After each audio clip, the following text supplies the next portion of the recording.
gis xam nañ game bi ngeen a play thank you Sirif pour share yéen ñëpp share leen wax na dëgg share leen xaaral ma comment loolu noonu sax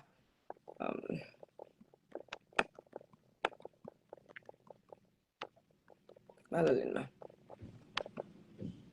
ok so léegi yéen ñëpp share leen rek ma comment loolu ba pare ma pin ko ma pint loolu noonu den ñu commencé waxtaan bi all right so li ma wax mooy Gambia government we know the games that you guys are playing ki ñoo ooyee commissioner Jawo ak Sow di gars yi demoon nañ ba bàyyi xale yi ok ñoom ñoo dugal ñu change carte bi waaye xam nañ ne Gambia government seen loxo mu ngi si te comme li ma binda Gambia government ñoom nekkul ne dañ am problème ak waxi puura bii de fiw xale yi génn nii loolu nekkul seen problème de ak police de ñoom ñi ñoo ñettanteel fi mu nekk nii mooy xale yi jógoon affaire gala bi ba tey moo leen miiti dama bëgg a ngeen déglu ma gis naa dara su xewee dañoo use suñ mind bi xel pour xalaat la dara du xew rek nga gis ko for what it is you have to go beyond lan nga nekk di gis nga gestu si gannaaw nga use sa xel bi dina am yu bari yoo xam ne moo ñëw sa xel bi nga understand ne ok ñii game bi la ñoo play ñun buñ assisté li gis nañ ne ñii game bi ñu nekk di play right now mooy lan dañ bëgg a intimidate xale yi it's nothing to do with tey xale yu jóg déedéet ñii seen mer biñ meree affaire yi gala ba léegi ñu ngi ko guux toog dama bëgg ngeen déglu ma bu baax gala biñ jógee ak force biñ àndal ak xale yi unity biñ àndal ba léegi ñoo ñu ngi guux mer boobu téye ko si seen xol yi gala ni ñoo wëree askan bi di wër si biir dëkk bi di joxe info di wax ak xale yi di xale yi di leen wax seen ak yelleef seen too bi ñu war a def ñu ngi mere gala ñu ngi mere yuut si loolu soo ñoom mer biñ mer ni tey ak lañ doon def soo gisee boor boobu noonu Sarr boobu noonu mu nekk di yuuxu si kaw nit yi mel ni comme ku dof mel ni ku naan sàngara Sarr ñu ngi laa bàyyi xel incha allah government ni Adama Barrow bi dina jeex amul lu dul jeex si àdduna te gis nga government ni Adama Barrow bi si jeexee yéen ñëpp dinañ diil ak yéen da ngeen lokki soo leen gisee nit ñi diilu ñoo ak yéen after Yaya Jammeh because of Adama Barrow mu ñëw mu ànd ak yéen di labu lanta di dugal askan bi di def lu ko neex si biir dëkk bi because fi mu nekk nii moom dafa mel ni musta nekk si struggle Adama Barrow musta struggle musta ànd ak askan bi musta bokk ak ñun baat xamul ñun lan leen doon dem turu at all so Adama Barrow bi mu duggee mu dem ànd ak ñoom moo tax mu leen a protect moo tax Gambien si dilu ñoo ak yéen waaye yéen man maa leen ko wax su eboo ngeen jël suma tur bi bu tey ko fu leen neex dama leen ko wax lu leer nañ Adama Barrow su fi génnee nonsense bi ngeen a def yëpp dinañ ko deal ak yéen one by one seen police yi commencé ko si Jammeh ba si Adama Barrow government bi képp koo xam ne mus ngaa toroxal doomi Gambia dinañ ko deal ak yow képp koo xam ne protest jot na nga manhandle doomi Gambia gis naa benn police bi kawat bi mu doon mu jël xale bi njëkk ko si baatam bi vidéo bi ñu ngi ko sakuleen mais ni comme ku bugg a rey xale bi mais ni ku bugg a rey doomi jàmbur bi nga njëkk ko si baatam bi ah yéen ay ponkal yéen ñu bari yéen a ngi taxaw te xam naa ne nekkul police yëpp because you can tell ne am na police yoo xam ne ñu ngi woon si crowd bi foofu noonu bëgguñu woon a def li ñoo def waaye Sarr mooy doomi xaj bi Sarr mooy ku tekkiwu dara ki yow benn $50 sa doo ko dee make every month nga bëgg a ñëw tànqal nit ñi bëgg a sonal nit ñi bu passé li ñoo toppale di ko sàcce di la ko jox yow sa salary rek $50 sa mun loo koo make si month bi ñoo ko wax we are sick and tired of this bullshit ngeen jégal ma ñii li la ni never again biñ fi wax yëpp ah ngeen ne da ngeen a intimidate askan bi da ngeen a intimidate xale yi fii doo leen fi xooxatal kenn aduna yàlla ko moom mënu leen fi xooxatal kenn dem daw xale yi dinañ tëkku ba dëgg te dinañ ko defante ak yéen ay kan yow Adama Barrow da nga ñàkk jom ak ñi nga àndali maa ko wax man Juka Cissé yéen da ngeen ñàkk jom amu leen jom yéen xale yi nii tey ñi ngeen a toroxal nii ñoo taxaw ba changes am nga mun a toog ne faa yaa sa ñaari jabar ak sa njaboot di leen dudal si alali askan bi lépp loo xam ne yow yaa ngi say teg sa loxo tey Adama Barrow xale yii ñoo tax tey nga toog fi nga toog parce que ñii ñoo génnoon votal la ñii ñoo taxaw teg seen bakkan si line bi pour changes am xale yii toog tey yéen amu leen fayda yéen da ngeen bon si askan da ngeen xalaku ngeen jël seen njaboot bi denca leen sa doom bi baaba lu mu soxla ngeen jox ko su buggee moto ngeen jox ko ba deyam jox ngeen jox ko gis waaye doomi askan bi dafa nekk di torox si biir askan bi foofu noonu yéen soxlawu leen internet soxlawu leen data yéen a ngi am unlimited ngeen a am parce que seen butut bu bën a génnu si yéen ñëpp a am tey dañoo gat sa ak yéen déggu leen ñu de na ñaaw yéen lan la bala leen ñu ngeen jël live bi ngeen share ko wax bi foog mu egga si state house bi yéen boo leen doon def buñ doon def benn tey dinañ takku ba dëgg dinañ def fukka yéen xamu leen ñu suñ liggéey yëpp lañoo tegee boor di lak yéen chaque jour di leen génneel ay audio ak vidéo di ko tay fu nekk ni ngeen naa bon soxor yéen a ngi jël seen doom yi boot leen luñ soxla ngeen jox leen ko international school ngeen leen naa yóbbu seen tànk sa du laal suuf ah waaye doomi askan bi ñi nga xam ne ñoo taxoon yéen ngeen toog ñu votal leen yéen di ngeen naa continuer da leen toroxal ba kañ yow Sarr xamuloo sa liggéey soo xamoon sa liggéey bu la ki la ees waxee ne la moom mu ngi si luwaayam yow di nga am leneen loo ko wax si biir si luwaa bi waaye amuloo loo ko wax nga use anga nga use arrogance waaye ñoo la gën a arrogant ñun nu ñoo lekk kenn joxut ñu ko doomi Gambien yi di nga leen bàyyi ñu firi si nii wala si nele dañ waxoon never again te we mean it doo leen jël doomi Gambien di leen toroxal jël askan bi di leen toroxal ñàkk a jom ba bugg a dee te waxuma police yëpp because am na police yoo xam ne ñu fa waaye seen xol yi neexut xoolal police yi xoolal xale police yu ndaw yi xoolal police yu ndaw yi ñoom ñëpp a ngi xiif soona Europe bi ku fi ndaw yoo la neex parce que ñun bu ñu neexee suba ba ngoon jot ñuy lekk State River Farms seen meat yi déggu leen ñu de waaye Gambia ku fa ndaw ñàkk ak torox moo la ko teg waaye xool leen ko moom Sarr ak Kola mu taxaw mu ngi train mu ngi fit waaye xool leen police yu ndaw yi ah nonsense bi ba kañ ñun dañoo nekk jàmm ba kañ xale yi taxaw ñii few people lañ soo leen su fekkee ne taxaw ne ñu joxe seen pétition bàyyi leen ñu joxe seen pétition ñu ñibbi dem seen yoon waaye déedéet mu xamuleen ni ñoo dis escalate yéen escalation rek ngeen xam moo tax dinañ escalate mbir bi seen waay yu bon yi ba moo tàkka ñun ñoo yéen la boo leen defee juróom ñu def fukka xale boo leen toroxal si ground bi ñu toroxal leen ko fii si internet bi ñu wëli paane lañ si international bi grand suñu leen a jox yëpp ñu dog ndeyam ngeen toog di xoolante ak ñun ñëpp ñu ñàkk do Gambia yéen lan la moo tax élection bi ñëw nii man maa ngi ñaan yàlla opposition bi ñu put their acts together what is at stake dafa too high gis ngeen li ngeen a gis nii lu ndaw la si problème bi gis nga buñ dof loo ba defuñ suñ act together Adama Barrow mu rëccaat 2026 li ngeen a gis nii li lu ndaw la moo nekka bina leen ko taka ko téere toog si lu ndaw la moo nekka parce que dañ egga si càppaandaw li ñoom xam nañ fan la mbir mi toolu Gambien si fi mu nekk ne ñoom xam nañ ne Gambien si eewu nañ dofuñ dina jàppul leen Adama Barrow ku mu yàpp Adama Barrow yow fi nga toog nit ñaa la fa teg yow bi ngaa ñëw sa bët bi dafa apollo ay drop loo ko jëndee sa amuloo ko bu ñu wax loo xay waay yow ay drop sa amuloo ko li nga koo jëndee ah ñu jël la ragal la sanga la nataal la jël sa nataal bi frame ko jaay la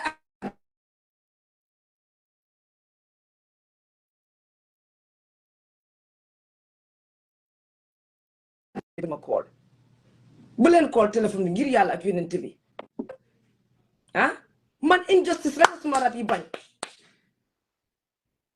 xaaral ma seet am na ñu request Hadi ak maam di sala xaaral ma dugal leen ñu sagal ma daaneel fii rek maama sali nga dugal si maa ngi dugal Hadi ak kii tamit Hadi accept naa de waaye mu ngi room hopefully xaw ma kan mooy njëkk a dugal si yéen ñaar nag yow maam di sa ah yow Adama Barrow yow nga ñëw si réew mi ah yow kenn xamut la yow amuloo dara lu dul sa benn pot yi xaw ma sa compagnie bi naka la tuddoon mais ni comme benn pot man rek nga tane woon ah yow ak sa jabar bi yëpp seen fan yi sax da ngeen koo takk si kaw siling bi tey ngeen ñëw Gambien si sagal leen jox leen loo xam ne mosu leen koo xalaat ah nga mun a or ñi nga àndaloon yëpp waaye nag or bi suñu la moo mujjee mun nga or opposition bi de waaye or bi soo ñu buggee or ñun askan bi si ñun la moo mujjee yow xale yi nga ngeen a traité nii di dawanteeg ñoom di ritee ak ñoom gaa yi di leen dugal si biir jël bi these are the people that brought about the changes these are the youths that brought about the changes on the ground la ñoo wax nag ñoom ñoo doon taxaw di dem di sànni karta di taxaw di wax ak nit ñi yaay demee bi mu waxee ne du dem yow da nga ñef sa taati si biti nga daw dem na mujj fii fàtte ñu fi de ñu ñëpp a xam story bi ni mu demee xale yi ñoo toogoon si biir réew mi Halifa Sallah tey may gam mi fu nekk mu dugg fa wax yow nga daw dem Sénégal tey nga mun a am làmmiñ di wax nonsense si biir dëkk bi ah yow lan mooy problème bi yéen amu leen yërmande yéen da ngeen soxor da ngeen bon yow gis nga Macky Sall lu ko dal gis nga Yaya Jammeh lu ko dal yow nga ne yow yaay mbóor mi ñëwal Yaya Jammeh moo la gën a doon mbóor waaye xoolal fi mujjee ak doomi Gambien si ah xoolal fi mujjee ak doomi Gambien si injustice moo bon yàlla moo bëggu tooñ yàlla moo bëggu tooñ xale yi li ñoo laajte dafa yomba ñun ñu ngi nii dañoo toog 24/7 dañoo am internet benn $40 sax doo ko fay si internet 0.00% of your salary bi ñun loolu ngaa fay si internet ak téléphone Gambia sa 3/4 salary bi wala sa 1/4 salary bi 1/3 bi yëpp danga koo fay si internet ah ñii jóg ne dañoo xeex loolu yéen puura su fekkee ne puura ñoom dañ fa nekk pour askan bi lu tax ñu nangu alaaw nonsense bi mu nekk di dem on si biir dëkk bi ah di commencé ko si Africell ba ñoom ñëpp nag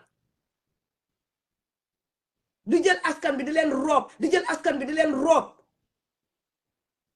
ñu def ko mu normal ñëpp accept ko yow ngay fayee ko $6,000 si weer bi ah 2,000 bi yëpp mu dem si internet ak téléphone dépasse loolu foo ko déggee si àdduna bi internet lu gën a cheap ak data lu gën a cheap yow nga fayee ko 6,000 2,000 bi yëpp nga def ko si internet te ñoo ngeen make ay millions di ko dugal seen bank account di ko yóbbu si seen dëkk yi di ko tasaaroo ñoom i neen seen board of directors ñoom ñëpp a ngi am alal toog si who is paying for it askan bi ñoo koo fay baa doola yi ñoo koo fay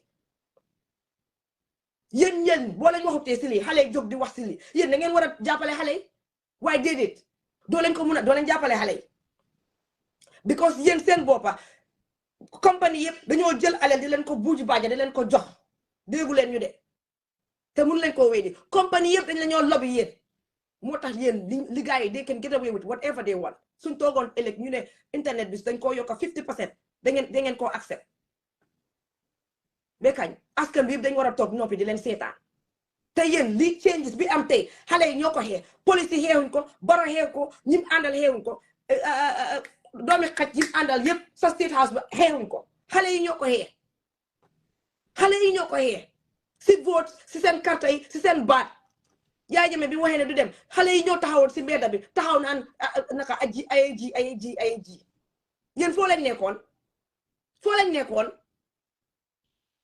tey xale yi jóg ne dañoo xeexaat leneen pour ñu continuer am jàmm ngeen ne déedéet du fi am xarama seet ndax ñii dinañ nekkuñ lu tax xat yi ak maam li sam mën a ñëw duga ñoog yéen la billahi wal kitaab bi ñoog yéen la tey buñ woot demoon ba nga xam ne nekk ni dañ commencé ñu dugaat waxee ñu génn ñu dugaat kii xadi maam li sam moom duga na xadi moo dugaatu ñoog yéen lan la ah mais ni comme ay doma si biir dëkk bi xale yi dañ nañ pour protest wala ñu dem pour gaada pour joxe seen baana bi whatever seen pétition bi alaaw leen pour ñu joxe ko ñu dem ñibbi waaye nag ma tëjee fii suma wax bi mooy li ma wax ñun dofuñ dina jàpp ñu loo leen def ñoo leen gën a xam lu tax ngeen koo def boo leen gisee ngeen jóg di tëb daw si kaw xale yi di def comme ay gaynde si kaw xale yi da ngeen mere gaay yi depuis si gala bi te doo leen si mun yoota gaay yi dinañ jógaat da ngeen mere gaay yi depuis si gala bi ñun xam nañ loolu ngeen leen guur xaal léegi fi mu nekk nii da ngeen try pour xoxatal gaay yi ñu back down su ko defee ngeen dem jàpp benn ngeen toroxal leen du fi am unity la ñoo def ba dee du fi am we know ne your asses are scared of unity te unity la ñoo def ba dee ak yéen déggu leen ñu de unity moo fay am doo la ñu xaaj si xeet doo la ñu xaaj si religion doo la ñu xaaj si diaspora ngeen nekk ñeel si ground bi ñu leen déedéet dëkk bi su méttee ñëpp a koo yëg même su fa nekkutee sax sa famille su member su feebaree am na ku on mute balaa ñu nga mute rek bi focus noise bi sa famille su feebaree mu dee danga koo yëg ñun ñaata ñoo fi nekk victim because of that stupid country seen health sector bi how many people lañ fay war rest in peace sa papa sa yaay sa mbokk sa bàjjen sa auntie because of that stupid healthcare system when you have millions of dollars ñu ngi ko pom si healthcare system bi every year ñu nekk fa de lekk alali askan bi toog si riba ñoom ñëpp ay xaj leen faalewuñ dara lan mooy askan bi lan mooy métti askan bi ku sa poos fees rek yow très bien yaa ngi ok ah nekkul de dañ ko ñaaka alal mu ngi dugg si réew mi nga increase ñun suñ national debt bi $1 billion in 7 years 8 years $1 billion freaking dollars foo ko dugal tey la nit ñi gën a ñàkk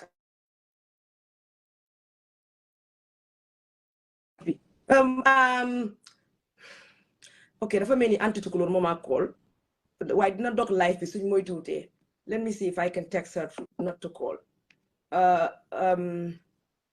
let me go let me tell her let me call her double drop there so drop it no man no drop mo dama ko dem call kay okay thank you man ma rap fi yéen ngeen mun a ñëw what is this lii lan la lii dëkka la lan la lii du dëkka nga am few talks ak gangsters ñu toog si di boppi réew mi ku si waxoon dara démba wala last year tey change nga sama ay because yaa ngi si biir yaa ngi am si national cake bi comme ñun ay jaam lañ ak Gambia ñi fa jànga yëpp ak ñi fa am xam-xam yëpp ñi tukki yëpp ñu toog ay few idiots di ñu noot ñëpp toog di noppi di ko seetaan ndax ñun duñ jaam sax yéen nga doon jaam sax ko gën because foofu mun nga am excuse waaye ñun kenn takkut ñu kenn fatalut ñu nonsense bii di dem si biir dëkk bi every day xoolal moto yi gars yi dee gaare barki démb rek maa ngi gis moto yi ñoon jox National Assembly members yi parking lot ba parking lot yëpp fees ak moto yow ku dugga rek nga ricc we must pick up Gambia it's now or never xale yi nañ jóg ñu demand pour ñu release xale yi bu leen ever nangu ñu divide leen su leen divide rek dañ leen a konka soo leen toogee ngeen noppi ngeen alaaw ñu teeg ñeena yéen ñi si des ngeen noppi yéen amatu leen baat bés bu leen dara métti ngeen bu ko wax ñu toog seen kaw lu leer leen wax kon jóg leen ngeen demand xale yi tee nii 19 xale lañ wax 24 la woon léegi maa ngi gis maa di jobaate mu ngi bind 19 ne dañ leen caaj jóg leen ngeen wax ñu bàyyi xale yi bàyyi force na si nii wala si nele lan la less than 200 people ñu toog si boppi government bi di noot askan bi di noot askan bi over 3 million people ñu allow few idiots ñu ñoo noot bekañ it's not fair suñ neexee ñu ñëpp ñu toog ñu noppi but it's wrong, it's unjust, it's unfair when we all of us Gambians collectively stood for Adama Barrow for this change to happen bu leen kool ngir yàlla ak yonent bi dégg naa dog suma life bi it's wrong. You're right, Sister Ami. And this is their future. Yen dem ngeen be am 50 something. Yen lan mooy seen future. Enjoy li ngeen liggéey. Génne sarax ñaan. Dem Maka. Loolu mooy seen future. Xale yi they have a whole future ahead of them. Gambia da nga am gis ko am 40 something years sax ba léegi xale nga because yow sa dream bi nga amoon 20 years ago ba léegi mënuloo ko fulfill. So you still consider yourself a youth because yaa ngi am vision ba léegi bekañ nga gis Fatimata Barrow ak ñim àndal ñëpp ñooñu ñu ngi toog si ay alal why Africa why just because yow da nga nekk si government wala sa jëkkër moo nekk si government yow you are still wealthy yow loolu rek investment la yaa ngi toog si alal bekañ duñ ko nangooti na Gambia dañoo dog buumi jambi wala ñun ñëpp ñu takka suñu boppa ngeen màbbañu si suuf si ñu dee ñun ñëpp mu jeex waaye buumi jambi dañ koo dog si nii wala si nele si génération bi 2026 buumi jambi dañ koo dog Adama Barrow yow ak sa nonsense people yi nga àndal yëpp kawat yi ngeen doon te li ma wax ma daane ko fii dinañ deal ak yéen one by one policy dañoo maa ngi amee 5 fii we will archive seen nataal yëpp yéen ñëpp bu Barrow dem ñu tegal seen xoon yéen ñëpp doomi xaj yi ngeen doon yéen ak xale yi yéen dañoo xeexal yéen ba saay bu nekk yéen a ngi taxaw si télé bi di laajte gerte saaf xaalis si gerte saaf ak xaalis si ice ak ndox ah it's crazy waxuma police yëpp nag because xam naa ne am na police yoo xam ne dañ am xel waaye ñu soxor ñi ñu bon ñi lay wax yéen we will deal with you guys Adama Barrow yow ak sa nguur bi sa 23 40 thieves yi nga ànd ak 23 people boobu noonu businessmen yu la boot yéen waxuñoo ak yéen dañ dañoo paqueté ñu tegee leen boor yéen waxuñoo ak yéen for sure 100% yéen ñëpp di ngeen yóbbu seen gat gi si jéel gi ngeen jéegal we are sick and tired of this lii lan la di treat askan bi comme ay jaam di treat nit ñi comme ay rab you are stealing our money du si port bi du si GSM company fu nekk gën a fee njuñ daaj di fa am alal moo tax lépp a ngi skyrocket high for the askan millions and millions tali xoolal tali flood bi am si biir dëkk bi yëpp because da ngeen tapale alali askan bi yéen a ngi jël loon ngeen ne da ngeen a defar tali yoo xam ne mu ngi war a jël 1 million per kilometre ngeen dem di charge askan bi 6 million yi 4 million per kilometre think about it ay 6 million ay 4 million per kilometre how many millions did they steal per kilometre ah ba pare yow tali dara baaxut si dëkk bi yëpp a ngi flood koñ bu nekk dafa war a am drainage system waaye defuloo drainage system none of them are working. It's a shame. Gambia, añ lañ put some difference aside. Ñu jóg ñu xeex nguur bi ñu jógee fi. 2026 suñu rawee. Billahi wal kitaabi dinañ toog di jooy. Ñun gisaguñ dara de. Billahi gisaguñ dara. 2026 suñ seetaanee ba 2026 mu jot Adama Barrow mu toogaat si dëkk bi. Man wax naa leen ko man suma passeport bi fii laa ko xootee si Facebook live bi ma jeexal si Gambia. Because li kenn mënu koo dëkka. Make sense? Gambia ñëpp ko bokka. It's very wrong. Foog na Hadi moo fi nekk Mama Sali ñëwal kan moo drop Mam Lisa. We are going out again. Don't allow to be divided. So let's allow ñu def ñi ñu téye ñi le bàyyi ñi le. Trust me. Let them release free these kids and drop all the stupid charges that they put on the kids. Then demand them you buy Halei, you drop all the freaking charges that they put on the kids. Point blank period. No retreat, no surrender. No rek mo fi des fim nekani. Bo len ko defete Adama Barrow dina len té bena muy ci wat fi impunity comme ni ko fi yaay jame defé won. Trust me on that. Bala len ma ki Mama Sali mu ngena ñew. These people are idiots. Kuna Mama Sali mo drop de man ma Lisa okay kon jël leen ma utaat ko juga man depuis si suba suma xol neexut si fi xale yi Adama Barrow ak government tambi this Bamba clad government biñ am si dëkk boobu de ñëw buga ni dañoo suppress suñ youth si fi ma génnee fii de so sad suñ police officers yi nga xam ne government bi toppatoo ñu seen daya seen bàyyi seen dross yu buna yi seen dàlla yu ubbeeku yi seen tànka yu pënde yuut si taxaw si dëkk boobu di xeex yéen seen right si ngeen xam ne yéen a ko war a xeexal seen boppa yu Bamba class all of you bisu suba maa ngi sad maa ngi jooy the image I'm seeing police brutality suñ dëkk boobu leen Yaya Jammeh moo delsi waat ak injoñam te Barrow dinañ la wax ne la juka wax na ko ñoo yow be si taati ndaal li bo na ko yow doo dara doo tus yow doo saram xoonam tey loo mun a am ci dëkk boobu Gambien si ñoo la ko jox anything sa jonkala xawma jomaay xawma naka la loolu tudda sa compagnie boobu corget boobu ku ko jege am tatanoos nañ leen ko tayal ku fa jege am tatanos korget yaa nga xuur ba reet Baro yow yaay toog léegi di dóor sa dina di toroxal suñ youth si Gambia yi nga xam ne they want better in that country li ñu yeeloo di seen morom yi nga xam ne ñoo tooloo ci around the world ni ñooñu di liggéeyee deserve li nga xam ne ñoom ñoo ko moom ñooy liggéey taxpaying seen poos yi ñuy la koo jox yow ngay koo dugal si sa gi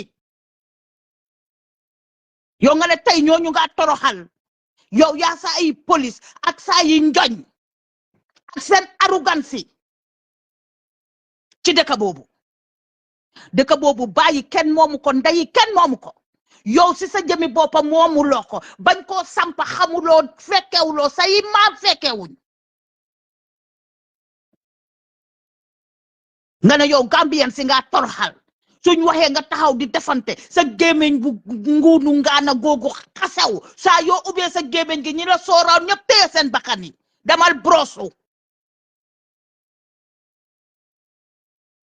yow nga ne suñ ndaw yi nga toroxal ci dëkk boobu leen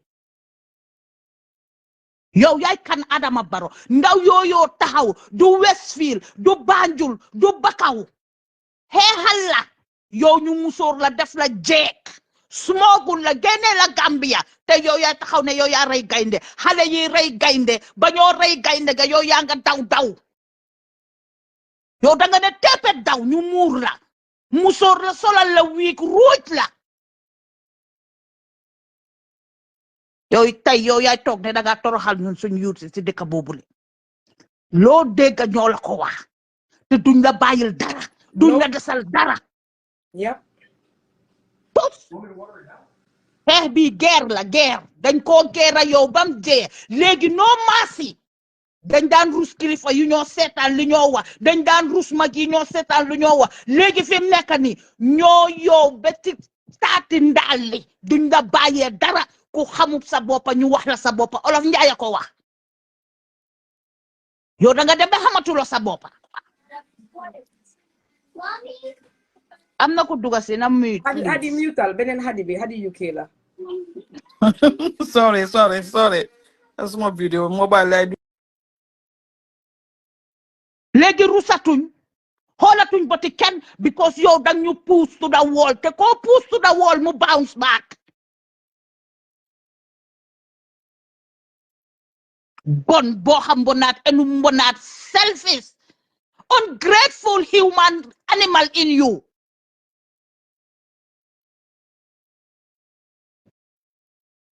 yow nga ne yow ñun nga defantel ñun Gambia nga defantel Gambia bi la feed Gambia bi jëna sa dross bi sa pampasi sa colgate yi sa whatsoever sangala ba nga set sa boti 12:30 yi ni 1:30 bi nga amé sa boppa bi nga xam ne dara nekku fa empty sooy wax mënuloo def waaye defante mun nga ko orkat bu bon bile jaam bi nga doon jaam nekku ne dangaa juddu nekk jaam de dangaa mag nekk jaam yow jaam nga si sa biir family ungrateful human being in animal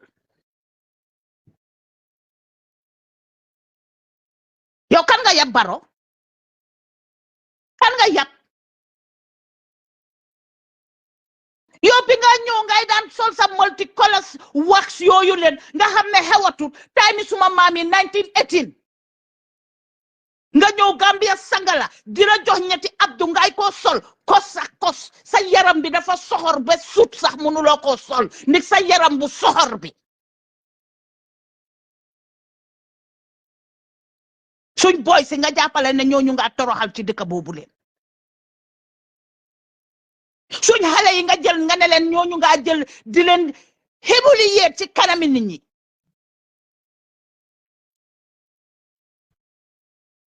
yow Barrow soo nekkee dof ñun ñoo dee jaay dof ñun dañuy jaay dof di ko jënda di ko partager ñoo la gën a kanasu ñoo la gën a naan bunkaab ñoo la gën a naan kaana ñoo la gën a dof foofu Adama Barrow ñoo yow la no sleeping no eating no resting Jawo yep we will deal with you idiots continue you baba clad human beings yéen a ñan ba pare yéen mi nekk ci TikTok bi maa ngi leen a woj depuis si suba soo leen amee seen wax ngeen bàyyi boy si soo leen génnutee toog Gambia bugg a jël boy si di leen tajee di wax ne boy si fi mu nekk nii ñëpp a ngeen rocceeku si seen kaw di pour xale yi discourage soo leen tëjutee seen gi yéen ngeen dëkk Gambia bugg a dunda àddina di ko dunda ngeen nekk ci TikTok bi di ubbi seen gémmiñ yi di wax lu négatif si boy si nii yéen li boy si di def yéen ndax da ngeen ko def te yéen a ngi Gambia di toppatoo seen soxla yi yéen a waroon a jóg balaa ngeen a egg life to life di jumping taas fu nekk yéen a waroon a génn si street bi demand boy si génn ngeen a wax ne government bi dañ yeb boy si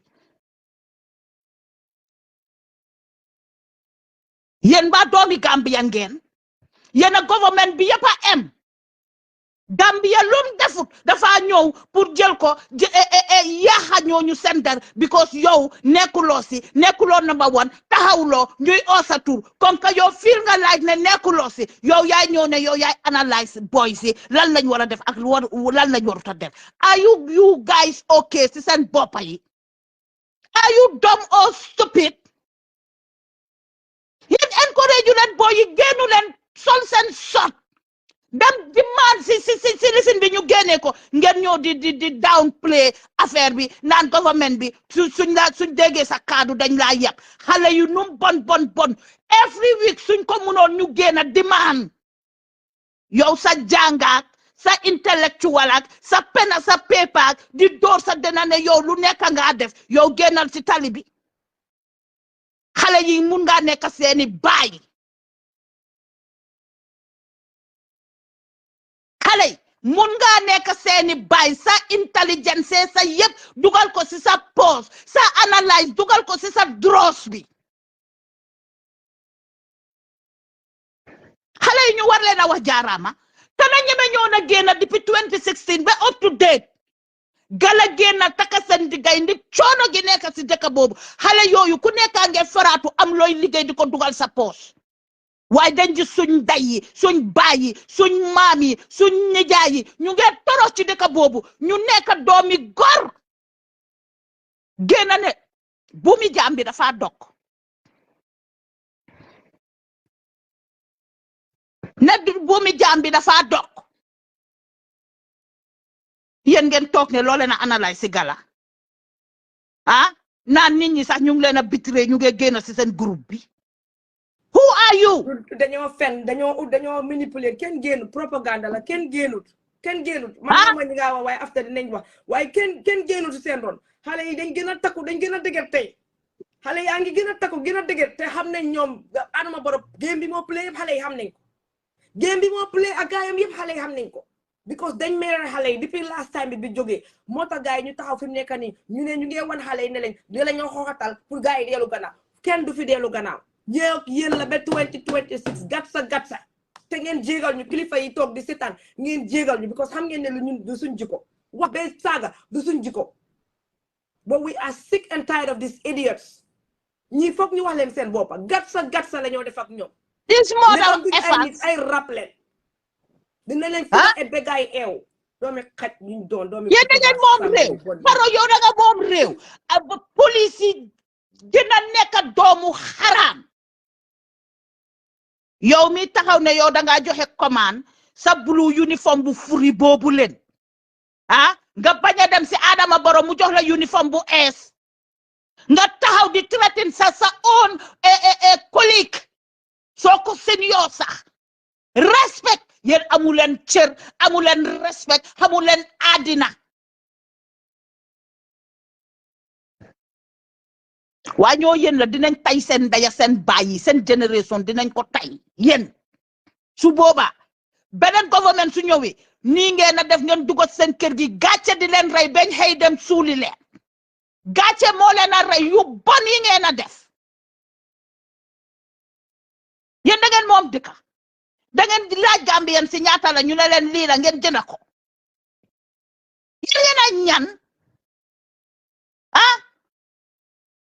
duulkat yee fenkat yi sa ministre see sa dogo yi ñu ngi leen a xaar yéen a ngi bugg a down play lii dinañ tàllal seen nuunara gi jël leemaar xooj ko ci diwlin def ci ndox bu tànga leemaar leen ba ngeen xam ne lépp a dëgg la yéen xamu leen sax the people you are dealing with ñi ngeen a diilal xamuloo leen yéen da ngeen moom dëkka yow Adama Barrow sa biir bu rëy boobu leen toog State House nafa yow doo fa wàcca nga ne 20 years nga bugg a toog ci dëkk boobu Adama Barrow bii du oo daay la dang ñoo rey duñ la bàyyi la ñu Yaya Jammeh def amut nag anybody ci dëkk boobu kuy nekk président enu waat ñu yóbbu waat ñu back to slavery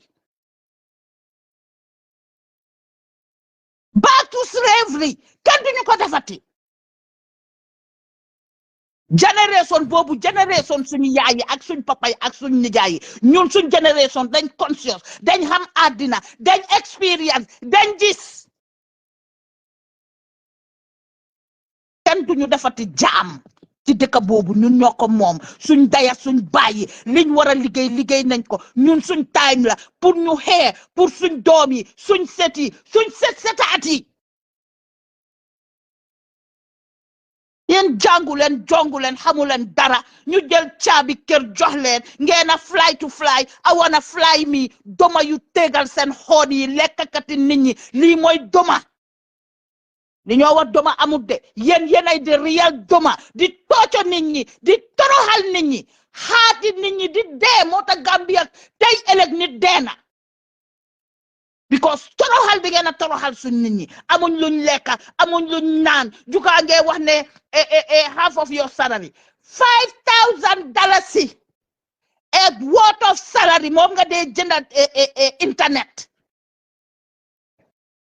salary 5,000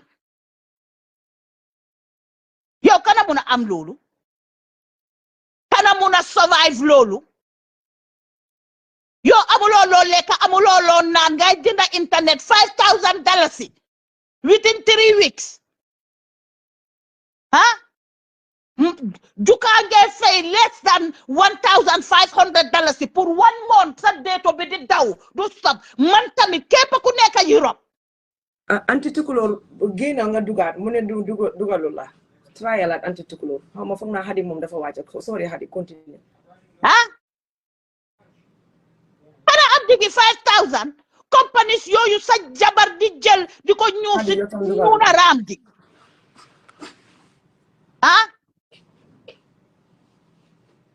ana first lady buy am business ana first lady buy am kër ana first lady buy am di duga di fly to fly di dem di lijante business xanaa kooku dañ ko employ duñ leen ko bàyyi ba pare su ma wax yéen mi dëkk out ngeen a ñëw bugg a jël narrative bi di ko change ñun dañ faala nday bàyyi first lady ak jëkkëram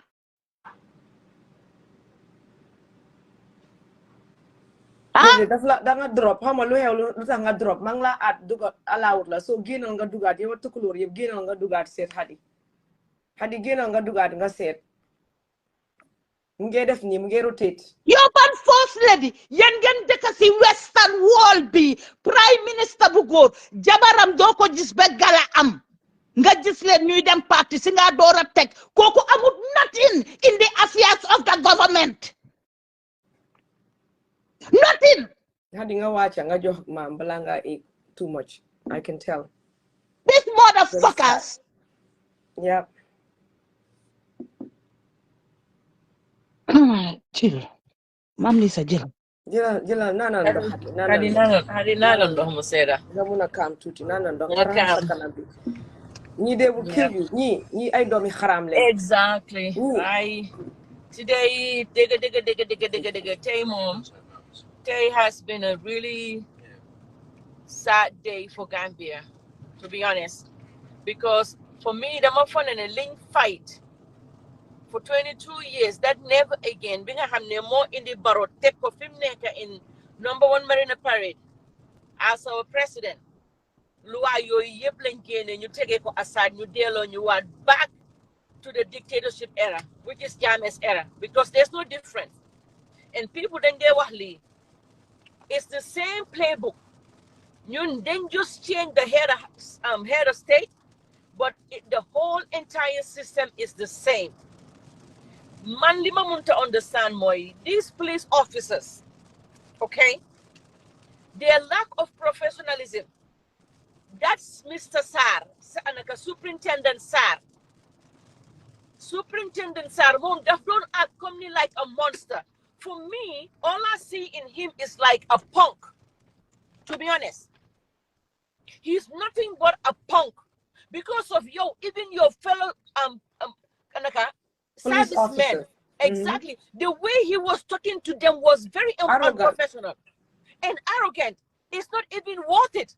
You can address the guy in public without letting you.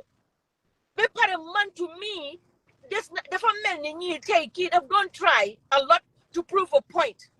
And when Killer Ace did bruise his ego. It was premeditated. That they wanted to do all of this. They wanted this to happen. It is a show. Yeah. Because the guy tell mom that don't perform. Coco mom that don't perform big time.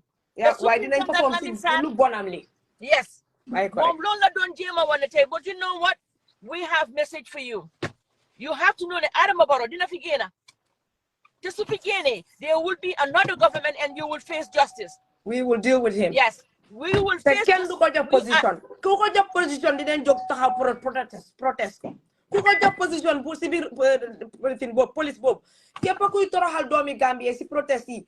Benen government ñew ñu dañoo jël ki jox la position ekati la ci kaw. Xalé yi dinañ gëna protest la ba sama di sa jéma su ko defé ñu jang sa as bi ci biti gëné la fa. For real nak. For real. Suñu amuté loi ci yow, suñu amuté yoon ci loi ci yow, hein? Ñu xamné yow suñu bon ñi nga doon suppress nit nga di def yu nonsense yi. Dañoo jog seen tour yi dañ ko archive, dañoo jog ñu protest, ñu make sure ne yow ci service bi dañuy fa yang sa bot bi nga gëna fa. Mam li sa jégal ma nga continue. Mami xaram ñi mëna That's okay. That's okay. It's just a passion because tay mom li kum na hari wood mom de na yow you are not Gambian enough or am na lola jot parce que duñ tok ñu xex dara gëné ko fa moy la hadi kinte wax ñu jël baro raga ko bem set which tay bi ñu woné natali baro before and after man lima dé wax moy baro dafa wara gërem Gambian yi because mom mo family bi yep if they see thing len joggé ak thing len tek okay ñom they owe Gambia a lot Gambia owe you len dara ñi liñ gëna di def they did not go out there to demonstrate or protest. They were having a peaceful assembly which li nga xamné constitution bi daf len ko allow. They have the right for peaceful assembly. They were not using any microphones or anything. Simple cards lañ am ñu tek ko fa di jakaro pura and they have all right to do that. Why do you have to send these like man-childs in uniform? You know? Why do you have to send these man-childs in uniforms? It's like there is no professionalism in them. Even when they ask Flex Dan about the law, when they pull it out for them, they can't say anything. I'm with anything to say. But yet, you can see the way they were manhandling these people. And even the fact that I'm not hamne, Koko the fatit, parce que mon munta understand money. Yang is them surprised. They were chasing every young man ko hamne, yo yang around the vicinity and arresting you. For what reason? And is this what we yearn for? Is this what Gambia fought for? You lilang buga. You lilang here. For the past 22 years, Guinea for Yaya Jame, in the what Adamaboro, you know the same exact nonsense. Gambia, are we for real though? Are we for real? When is it gonna end? But you know what? Every Gambian should make a stop to this nonsense. Because this is police hooliganism. Trust me. What is this? Really? That Sarr mom, that Ramin Sarr, Superintendent Ramin Sarr, you want to be famous? Unfortunately, it's a fame. Yanko Ame in a very bad way, in a very negative way. Yo, Hangana Ninga threaten no, Dylan Push, Dylan Dugasibir, that police car. You know that when you face them one by one in a civilian clothes, they will like your new dogs are got. What the hell is this? Lili Mbajamala. dëkk boo xam ne yow kenn mënu faa def dara ku nekk ngeen bugg a secure your position in a very selfish and self-centered way. You guys want to suppress these kids and the new code jail gala. This has nothing to do with gala. Dolen 15 name gala. Lee is a group Gomsa Bopa Nyoko organized. Gala came for solidarity. Gala came for solidarity, and then the Edward Francis came for solidarity. But you know what? They want to tint the Gala image, and you guys cannot tint that image. Because they're still mad at Gala. Exactly. And divide guy. Game play because of I'm the police officer. Bimo halaminsi. Munkonane, are you from Gala? Yo yebling book and your poor one and any. They book a telo dutega. Anybody that is there, Mugi feel the pain. All those police officers that are there, then you use DSM, you get use credit, you get use data. Gambia internet more for getting share everywhere. So they credit before you know you change bytes. Jena Gambia more de kabo hamne so I'm a telephone be. So I'm a telephone, okay? You must close all your apps. Imagine a lolu. Fi ñu am unlimited. All your apps are open. Gambia nga hamne danga dem nga fay all everything. Su nekké ne hegna WhatsApp nga use nga buy WhatsApp bi. If not, you turn off, you close all your apps. For what reason? Sidika bo hamne ay badola ño fa nekka. You have these telecommunication companies. They are nothing but profiting on these poor people's back. And they're making billions of dollars. Absolutely. Billions. And then billions. They are not fighting for themselves. They are fighting for everybody, including. It's like they couldn't even put food on their table, but yet they need to communicate with their families. Can more afford your average salary of for $3,000? You end up spending more than $3,000 a month when it comes to put living, put telephone. Lolo moy ban façon yi deka. Lolo moy ban façon yi deka. Ñun ñu fa ne hadi dafa nekk di wax hadi ngi mute di ma foog kii sister Maria anti Mariama. Ah, déedéet man may wax anti Mariama maam Lisa la. Wow, mu ne we are hearing Hadi. Really? So I'm confused. Why you continuing? Yeah. You know, dafa am lu Hadi di wax ci background bi loolu la moo wax. No, man waxaguma de ma ko bàyyi. Hadi Denmark. Hadi BMG. Hadi Dennis. Yep. No, Lee can mënu ko understand, but you know what? It's about time Gambia. ñu tamit ñu jël li nga xam ne ñoo ko moom Adama Barrow ak njoñam. Gambia is not an inheritance for them. Gambia moomuñ ko. These police officers are trained.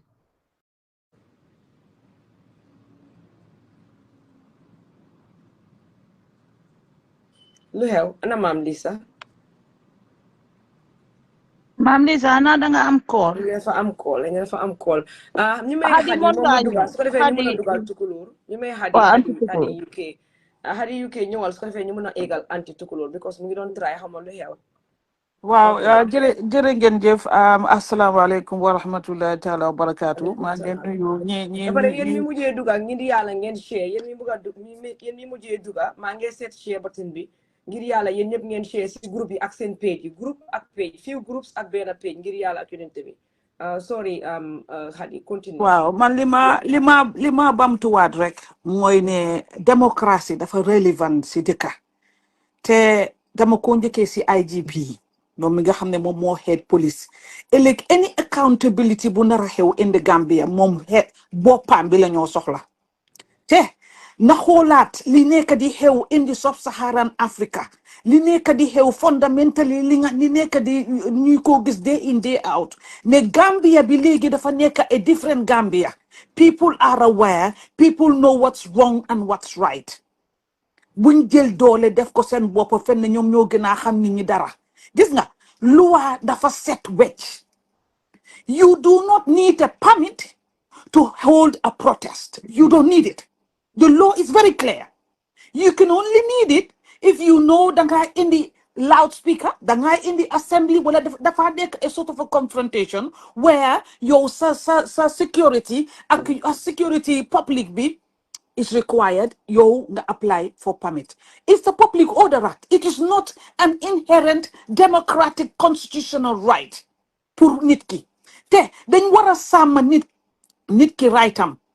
Alhaji Mutar si Mutar, what is the last name sax mënatuma ko xam. IGP to nya sabatindi Gambia banko kan. Kay ma wax la nak am nañ information ne IGP Wow.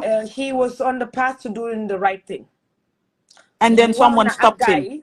So ak Jawo ñoo nekk doomi xaj problème yu mag bi and suñu mu nit ñi mu ne yónnee Sow ak Jawo seen nataal yi ñu leen a ñaan ngir yàlla yónnee leen ñu Sow ak Jaalo seen nataal yi si WhatsApp bi ñu defal leen ñoom tam beneen notorious post ñu def leen ñu notorious si àdduna bi yëpp waaye Juka xaamee leen ngir yàlla gën a loolu la ñoo ñaan yónnee leen ñu nataal yi Sow ak Jawo ñooy doomi xaj yi nga xam ne ñoo dem collaborer ak ñoom Adama Barrow pour ñoom ñu taxaw ñu block mbir mi ok waaye li ma mën a understand IGP bi right now pour ngeen déggee ko noonu loolu moo warta am nag gis nga boo nekkee Inspector General of Police you are head of police in all aspects tomorrow bu any problem amee duñ laaj Sow duñ laaj Sarr moomu noo leen duñ laaj anybody moom la ñoo take accountable of his duties and responsibilities towards the citizens of the Gambia te nag mbir mi nag puusante si maraat la em nañ bàyyi di junja xale yi nañ bàyyi di pis xale yi off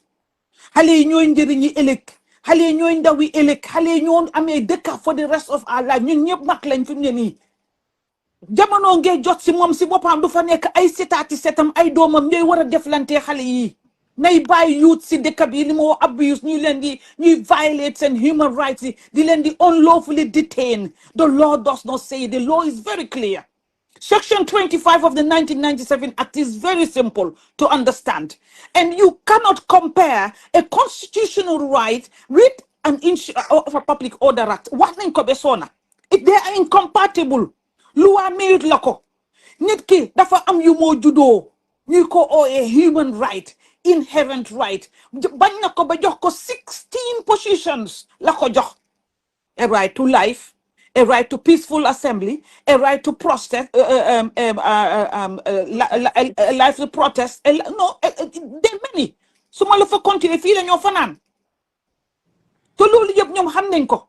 Su xamutee loi damal nga jàng ko te man li ma jaaxal police dafa war a enforce law. Police du defar law de dafa enforce law te man nag man Sarr bi ak ñoñoñam gi ak kuru bi ma gis tey man dama ruus ne man Gambian la ma toog di seet videos yi nii dama nga seetaan eyewitness Madi Jobaate muy ñëw muy wax di ko explainal so simple in the law what the law says. This is a police officer koo xam ne dafa ñëw on the ground pour arrest nit ñi yow sa civilian ñëw di la wax naka la luwaa wax ak lan la luwaa wax. That is an eyewitness, and I'm gonna tell any lawyer to use Madi Jobate's records as evidence against this police for an unlawful detention of our citizens. It is unacceptable. Police danga wara xam sa right. Bala nga dem ci ground bi, you should make sure you do your planning and setup and assess risks that are going to be held or possibly going to be held. Why police yi ñu ñëw kenn xamul lan lañ wara def ñun ñëpp a ngi jaxasoo. Ñii di demee groupe bele, ñii di demee nii suñ demee ba ci kanam ñu dellusiwaat. There was no management. There was no leadership skills there. There was no attention, no planning, nothing basically. Lii mooy suñ police. Nga ñëw di arrest nit ñi. Ba pare su fekkente ne yow danga ne na gaay buñ ak ñëw si ko highway bi because you want to protect the traffic, fine. Again, li ma wax ngi nii police dafa war a ànd ak citizens sami tête à tête pour mu protect ñii di protest mu war a protect tamit ñi si biti ñi nga xamante ne ñu ngi ñëw war koo fekkee ba pare ñu protect public safety to avoid criminal damage. Bon lan la nekk di def xale bu góor bi dafa daw police yi di ko riitee ba koñ bi ses the person have actually escaped the scene. He's not there anymore. He's left the place. Why would you go and chase after the individual? Why on earth? Lolo foko musa dege. Yo sa duty moy nga make sure ne peace and stability continue. Yo nga buga wara make sure ne peace protest bi yo ñew nañ ben gis ni la li de munuñ fe nekati daha nañu muy daw nga riite ko be legi ñoo jëlaat ko ñuux ko ba pare booy arrest Gambian bi man dama dee rusa si suma police officers yi nii. If you need to arrest individual, you've got to caution them. It's as simple as that. You only tell the person when they get to the station that they're arrested. For who sa dege ci dekabile gannaaw Gambia? ñi dañ xam loolu. Ah, you get you ga jàpp kabi mu la laaj. Di wara wax yow in a simple manner. These are citizens. The reason why you are in that office is because of them. You've got to maintain your courtesy. You've got to maintain your position and understand that you should be disciplined enough to listen to who and those that put you in that office. Those that made sure that you get paid your wages. But no, what would you do? Money, discussion be duñ ko fi am de. Li mom xam nga lan la man nekkuma fi pour wa danga la wax ne danga jaar ni wala nga dugalee de that's it. We are not talking to you. He's an arrogant, ignorant fool. I don't understand. Yow arrogant ba pare nga nekkati fool. Bobo gën a bon si aduna bi. Yow arrêté ma gis yëpp dañoo jël xale yi di leen jam si biir naka la tuddaati si biir waaw ci gannaaw but bi. ba pare di leen riite. imagine loolu riite bi lay wax nii teddu yow loolu foo ko mos a déggee yow kii escape na scene bi doo ko bàyyi mu dem ngay ko riite waat pour ñoo njata ko nga jàpp 24 youngsters pour lu jarul dara. lii lan laa indi ekkati du incitement of violence lii lu maa indi du riot lii lu moo indi yàlla rek a xam yow amuloo yow jumtuwaay bu doy. Thank you Sister Hadi. No, it is true. Fu mu ne gatsa rek fi mu nekk nii ñi da ngeen ñoo jégal rek suñ kilifa yu toog waaye wax bi juka même tuuti ma ñëw si puura. Yeah, waaye soo ko mënee def mu quick because tey fi yaaga noonu. Balan ma waaw. Poora are the main cause of this problem. Gis nga nañ waxante dëgg yow li nga war a def ci sa dëkk def ko yow yaay régulateur bi yow yaay financial conduct authority yow yaay financial ombudsman bi yow yaa nekk ci njaboot gi war a nekk soo nit ñi am seen jumtuwaay seen lekka waaye nga nekk for the business of the nga nekk di for the xaw ma nekk foofu di jàppale interest of businessmen not yow sa xale yi dañ need internet te they can only afford it. So lolu su ñëwé for you and me and everybody else in the Gambia ba tamit nga tok sa office di enjoy sa life yow ya wara enu tay police nga call ne len bayi len xalé yi dañ ko wara def alal gi ñëw xaalis bu ñëw World Bank lu ñu jox ñu jël ko pàccoo ko tok dafa naxari nak. We will expose them. Wa jërëjëf. Thank you Sister Awa Sister Hadi brother baby Mam Lisa maa ngi la accepté xaaral ma. Thank you ma waaja keneen ñëw ma waaja ya waaw ma jël keneen kuy request ma jël kooku noonu after anti tukulóor soo mënee seen request tamit yooyu nga dugga because kii génn na waaye Mam Lisa lu xew mu ngi def nii de mu ngi roo Mam Lisa génnal nga dugaat nga seet xaaral ma dugal booy bii nii ku bëgg a wax foog naa Ibrahima Dembo yow 0 followers nga am nag yow it bindal li nga bëgg a wax balaa ma laa jël yow looy wax si dañ bëgg a make sure ne rek yaa ngi si ñun because amuñ time bi ak energy bi pour nekk di debate or di dem back and forth bindal rek because musul ma laa gis suñu live bi te 0 followers nga am so ngir yàlla yonente bi su fekkee da nga bëgg a wax commental su fekkee yaa ngi si ground bi commental ñu xam yow kan nga before ma aat la Mam Lisa mu ngi laa roté ba léegi xanaa génn loo pour dugaat baro du niti dara waaye fii la ñoo fekk billahi wal kitaabi léegi xeex bi dafa gën a métti rek waxuma leen caaxaan de baro xamul ñu suy defee nonsense am yi daf dee tax ñu gën a fippu dañ dee dof ñun dañ dee dof dañoo gën a fippu du xala dañoo engagé déggul ñu de xale yi ñoom seen si ground bi ñoom mun nañoo lijjanti loolu man ñun suñ yoo nekku si ñoom mun nañ koo lijjanti te xam nañ li ñoo def te ñoo gën a xale yi ñoo gën a xam ne dëng la naa intimidate they not stupid they know te xam nañ ne buñ toogee ñoom xale yi xam nañ ne buñ toogee ñoom ñeen téeñee na wax nañ ma ko ñu ne ñoo gën a xam ne buñ toogee ñu tee seen loxo yi ñu setaan ñu ngeen téeñee na rek that's it for them they know that they not stupid ñoom gis na ne Sénégal bi li xew that's it for them they know suñ toogee gis nañ Gambia tamit all these years su yaay jame dooree ñi mu laal ñi le toog this youth say that they're not about that life they're not going to do that anymore ma wax leen ko police officers yéen a ngi toog di seetaan or na ma ne yéen a ngi toog di seetaan ñi am fayda ngeen jégal ma waxuma leen waaye képp ku ñàkk a fayda ñàkk a jom ah Adama Barrow moo laa fay wala yow Adama Barrow moo la dugal si poste bi wala yow da nga bëgg ko la jox position lu leer leen wax xale yi ñu ne ñoom ñoo leen gën a xam ne yéen suñ toogee ngeen téeñee na ñoom ñu toog ah mooy saye jeex na pour ñoom soo ñoom ñu ne dañoo focus déggu leen de ñu ngee ñëw daanu si seen kaw dinañ ñoom ñëpp leen jóg ma leen ma texte kii rek xadi yow jilal di jël xale yi di leen ragalloo ba pare narrative bi nekk foofu seen morom yi nga xam ne ñoo leen war a jàppale I am so disappointed in them so disappointed yéen police yi ngeen xam ne ku romba nga naan ko soo ataaya songo la may ma njëkki ataaya dapa sax amuleen ko salary ba salary seen 3,500 jëndut sa saaku maalo jëndut sa saaku maalo nit ñi dawal nii ci moto bi ñoo leen a jox ñoo leen a fiit buloo seen taxpaying money ñu génne ko fayaat leen ko yéen génnu leen démonstrer génnu leen dem fekki Barrow State House xale yi di génn di leen xeexal yéen ngeen génn ne yéen ñooñu ngeen a arrest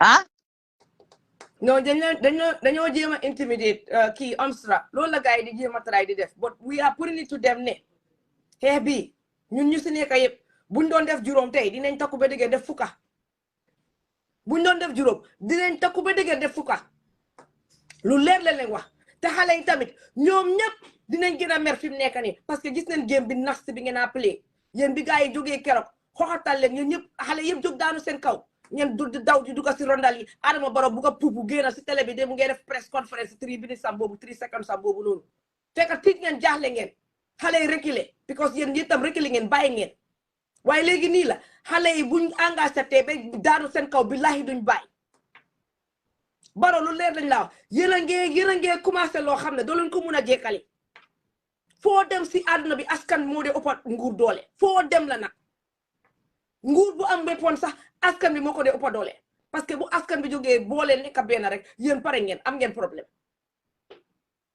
bu fekkee ne da ngeen bugg a yaakam di seen 2026 bi bugg la noo tempo ba 2026 ngeen def ko nanka ak nit yi ah kon commencé leen di dagaas si seen bagage yi parce que am na foo la ñoo pousse askan bi ak youth si du baax si yéen lu leer laa lañ wax du baax si yéen injustice bi dafa doy yéen lan la ma dugal maam seet ah toppa youth si ñaaka fula ñaaka fayda ah yéen a ngi am lu leen géej biir Gambia war koo lijanti problème yi nekk Gambia yëpp no taw baa gi noonu dëkk bi yëpp a ngi poto dëkk bi yëpp a ngi mabba si ndox demu leen jóg ngeen dem lijanti seen stupid sewage system yi ngeen def ngeen jël ay kilomètres si tali defar ko te defu leen fa benn sewage system yëpp da ngeen tapale as xaalis bi lekk ko parce que wax boobu ñu ko fi doon wax ah nu joosuwang te nekkul nu joosuwang koñ yëpp la nag fépp foo xam ne da nga dem nga gis fa poto ndox bi mu ngi taa du benn council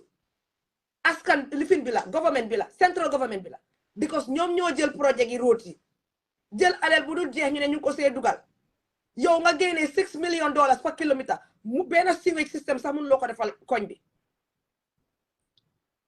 benn sewage system sax mun loo ko defal si koñ bi te yéen stupid waste yi ngeen naa tabaxee tali jël tali yi éegal ko di kay askan bi seen kër yi neighborhood bi nekk si ground bi ak tali bi soo ko égatee ndox bi su taayee fu moo dem amul yoon fu moo awee defuloo sewage system bi ñooñu complet lan ngeen daal ngeen isi vice président bi def photo op isi keneen ak keneen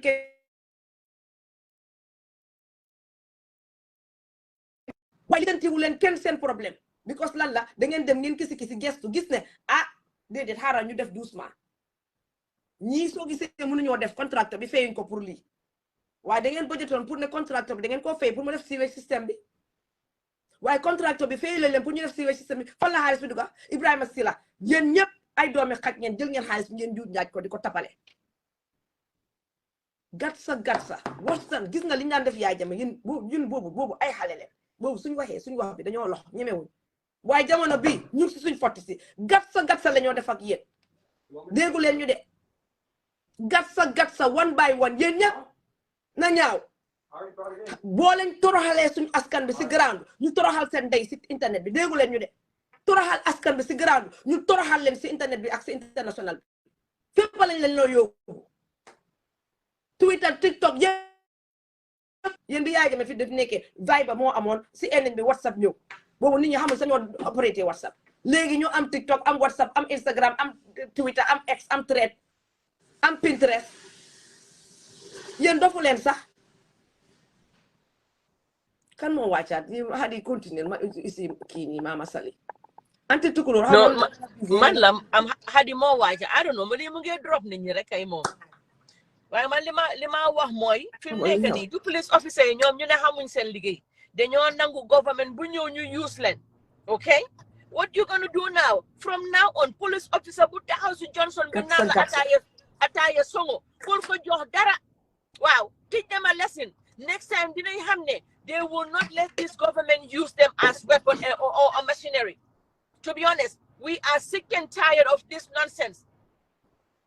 You know, getting order from the top. What is man lan moy problem bi? Ñi liñ doon def tay, ñoo mënon na ñoo dem, ñu gat ni, ñi def li ñoo def ba pare, ñu hand over their petition to Pura. And that's it. Mama said, you want to talk? Go ahead. Mama said. Mane. Okay, Juka. Waxal. Nga balal ma dama nekk xulli de waaye dama génnoon am lu ma doon def ma duga si waat. Li ma bëgg a contribute mooy gis nga ñi Adama Barrow government bi dañ rey Gamtel ba pare. Dañ rey Gamtel pour dooleel QCell ak yeneen opérateur yi fa nekka. Gamtel state bee ko moom. Naka lañ stupidité be jël Gamtel rajaxe ko bem rajaxe bankrop ko def ko niñ ko def ba pare ñëw Pura ñëw def nonsense bim def gis nga police officer yi nga gis ni seen nonsense yi ñoo def ni yépp ñoom TRRC bi ba tey jàngalu leen because of justice bi waroon a am Barrow def ko switch under the carpet ba pare dem di play darling ak ñoom waaye ñoom Madi Jobaate nge wax ne 19 la xawma 20 lañ charge léegi 24 li ci nekk mooy Madi mu ngi bind ne ñoom 19 lañ charge so I don't know xam naa ne am na journalist yu nekkoon ñu bàyyi leen so I'm not sure exactly waaye Madi moom sax nañu join sorry continue Mama Sali dinaa ko Madi moom mu rectify mu wax ñu liñ war a def mooy gala ga xam nga ñi Juka yow liñ doon wax man loolu foofu bëggoon naa faa wax because of demonstration yi gala defoon ba successful loolu moo tax ñu amee leen ci xol ba tey gis nga loolu munuñ ko ba tey Adama Barrow loolu moom moo IGP am ba ñoom ñëpp la naxari ba nga xam ne dañ bugg a revenge te xamuñ fi ñoo jaar pour revenge ñu ñëw jël pour la protest bi nii jël ko boy si dañ ñëw waxanguñ sax li leen indi defuñ dara ñu door di leen arrest ba pare police officer boobu nekkoon ci scene bi naan junior officer si soo leen defut seen liggéey ma dagaase leen dugg na fii génn na fii gis nga su fekkee ne kooku mooy Lamin Sarr mu góog Lamin Sarr was very rude nim doon def police officer doo mel noonu doo defee noonu because yow citizen yi nga war a protect waaye seetlu leen Adama Barrow mu ngi jagal arrière am bu baax a baax suñ tegut suñ tànka billaay 2026 tam dinañ ko rate te dafa pare dafa jagal arrière am nii de soo gisee ñu ekkati waat keesi ICE bi electrical gis nga ñi soo gisee ñu ekkati waat ko mu ngi bugg a fum leen téye ci aas nga xam ne dañ ko sàccal 2026 election yi kaay leen seet case boobu noonu kenn du ci dem court ba 2026 ñëw ñu blackmail leen use case boobu jagar seen arrière li 2026 buñ taxawul dinañ ko raté te gis nga gala bi ngeen bañ a gis gala dina exist gala dina demonstrate te demonstration buñ def dafa successful Mama Sali ngir yàlla yokkal volume bi si li nga doon wax ne ñu on explain askan bi ne ñii dañu amee galas youth si lañ amee si xol galas dañ lay amee si xol gala lañ so amee léegi ci xol dañoo jël opportunité pour xootaan leen fi mu nekk nii te buñ ko nangu xam nga ci liñ nekk mooy ci tànki buga lifin gala fakatal gala damage leen pour buñ di ñemeej di génna pour buñ ñemeej pour xeex waaye gala ñoom dañ xamut ne gala li leen tax a jóg yàlla rek a ko xam te ñoom mënuñoo rey gala te any demonstration buñ def you are 100% ñëppang si seen gannaaw citizen yaa ngi ci seen gannaaw ba pare youth si dañ soona Mr President Adama Barrow yaa sa 50 nit yooyu ngeen toog rek di enjoy cake bi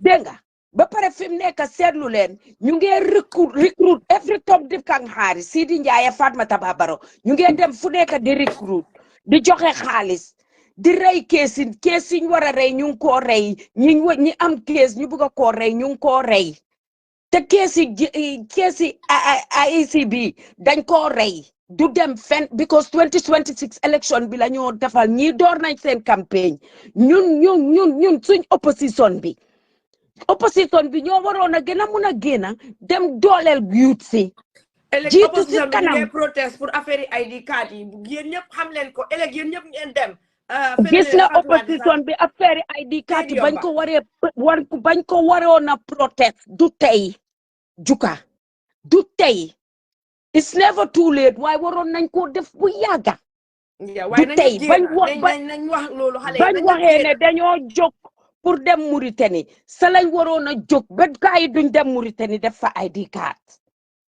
di force trip bi sa warutoon a mun a am gala la ñoo xuuxatal nii gala la ñoo tiital gala la ñoo bugg a damasee tànkay gala la ñoo bugg a damasee laafi te gala doo leen tiital doo leen damasee laafi because li bi gala successful moo leen métti ba nga xam ne gis nga ñi dañ jàngut sax si Sénégal te xamuñ ne ñun Sénégal daf ñu motivate hey Adama Barrow youth si they are ready for you either you know it or not they are ready yaa sa ñooñu noonu ñuy wax moom sa golo gu xonxa googu def boppam misinformation minister mu mel ni xaj buy mensurate ñaaka jom be buga dee yow Modou Sabally yow da nga fay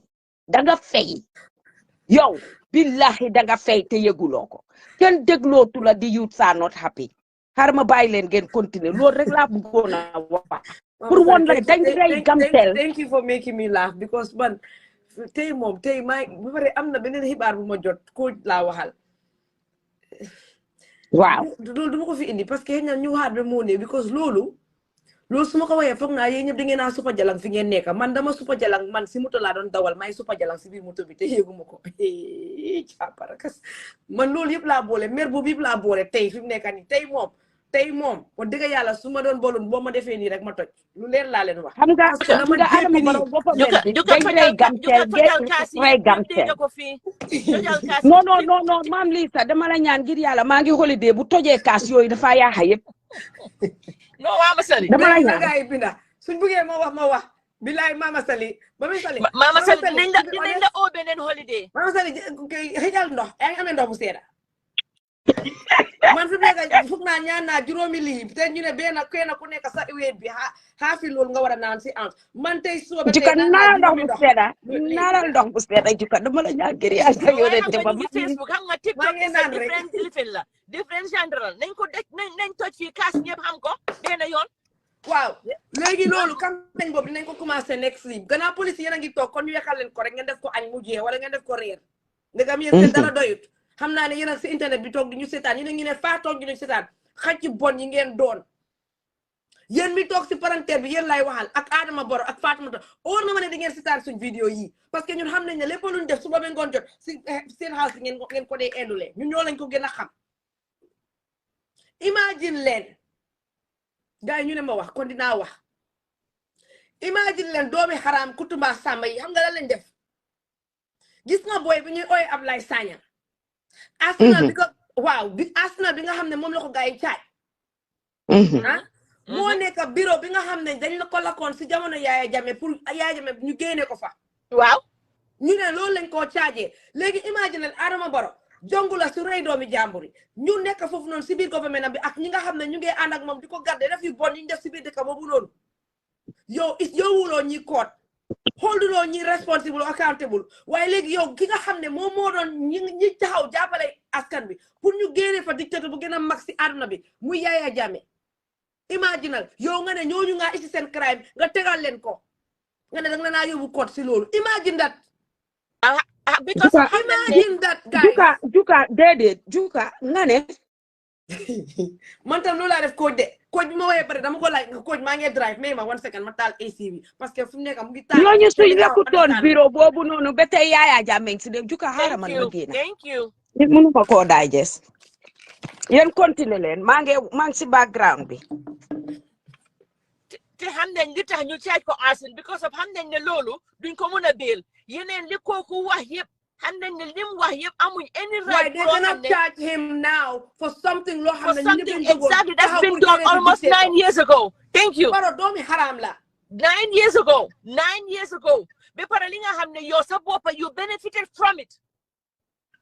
The government of Adama Barrow benefited from it. Léegi ñu ne moom la ñoo choose jël kii di ko charge mooy li nga wax ana ñi nga xam ne dem nañ through TRRC they confess to killing people. They are freely roaming the country. This government is. They are freely roaming the country. ñooñu amut ak ñoom soxla. ñooñu ñoom amut ak ñoom soxla. Imagine that. Imagine that. All the fucking junglers ñi nga xam ne rey nañ doomi jàmbur yi ñu ngi foofu si dëkk bi musuñ see yóbbu kenn koot bu passé Yankuba Touré lañ teg benn place. waaw kooku dañ ko jaay doole. waaw kooku dañ ko jaay doole. kooku dañ ko jaay doole. because dañ doon door seen dëkk di wane. waaye képp koo xam ne def nga lu bon si biir dëkk boobu noonu ñoom ñëpp ñu ngi toog di toppatoo seen soxla si biir dëkk bi Amérique njaay ak Germany fële ak Sweden jël nañ nit yi nga xam ne ñu fa toroxal nañ askan bi ñu prosecute leen but yow Adama Barrow yow askan bi xee teg seen bakkan bi si line bi Yaya Jammeh mënoon naa rey ñii waaye yow jaam rek nga mun a nekk Adama Barrow yow doo nit ku baax moo tax man Adama Barrow yi fa musuma saf bim oree man buguma orkat bim oree ñim àndal yëpp man si laa jéppi Adama Barrow ba tey billahi wal kitaabi bim oree ñim àndal yëpp si la ma leer ne kii du nit ku baax Adama Barrow dafa fake li moo wane si moom nekkul si moom dafa fake ba fake ma le imaginal yow ñi toroxal doomi Gambia yaa ngi ànd ak ñoom tey di wine and dine ak ñoom tey Sidi Ndiaye mi taxawoon wax ne yow doo fa waat tey moom moo nekk sa first number one hand sa right hand person bi tey ñi nga xam ne ñoom ñoo jógoon taxaw teg seen bakkan si line bi pour dog bu mi jaam nga ne yow tey ñooñu ngaa isi boy bi danga koo isi nga caaj ko pour loolu because yow mënuloo téem nit yi imagine the stupidity in this. Imagine the evilness in these people. Imagine leen loolu rek ñi dee yëpp ñi ngi rey ñëpp ñi torox ñëpp because of Yaya Jammeh ñu def tout pour génne fi Yaya Jammeh tey Adama Barrow mu ne dafa jël kooku because kooku wax na ne moom dafa def loolu moom dafa bokkoon si ñooñu kooku su fekkee ne daf si bokka kooku su fekkee ne daf si bokka yow kooku jégal leen ma sori dafa am ñi wéy su fekkee ne ñoo kooku daf si bokka yow tey kooku noonu yàlla kooku ak keneen ñi def liñ def moo tax nga mun a teg sa lu bon li si biir State House boobu ñoo ko wax Adama Barrow dafa ñaaw léegi te xoola Faj Jaañ ak anybody else bu ñu jógee di la saaga di la budil man duma ko koolati ne ko bàyyi maa dee kool gars yi ne leen bàyyi leen duma leen kool kenn di ko wax bàyyi dafa ñaaw because yaa def mu ñaaw dafa ñaaw because Gambia nuñ dee xoolee mbir mi ne waa buñ def lii nañ ko defee nii dafa ñaaw Promax BMG Promax dafa ubbeeku déggu la ñu ne BMG Promax dafa ubbeeku ñu bàyyi fa xale yi ku nekk ni nga waxee su fekkee yow saaga bi nga dem fa ñu laa def lu waaye yow lu every single day nag jag yaa sa njaboot gi nga ñëw déggal luy tàkkate du fay yéen da ngeen soxor da ngeen bon yéen ngeen right on Gambians backs pour tey ngeen doon li ngeen doon nekk fi ngeen nekk Adama Barrow yow mënu ngaa dunda ba sangoo suuf doo nekk président waaye yàlla Gambians ñu def la président nit ñi taxaw teg seen bakken si line bi ñu ne na Yaya Jammeh dem yow nga toog doomi xaj bi nga doon tey nga am sañ-sañi ne yow yaa ngee wax nit ki ne ko yow gannaaw wax nga ne yow yaa bokkoon si li kon dama la ñëw dañ laa caaj bi ko sëf loolu yow tey bu lakkutoon ndey bureau boobu noonu tey sa taat bi du toog si biir state house boobu noonu sa jabar boobu noonu mais ni gannaaw buñ suxi du doon toog si state house bi tey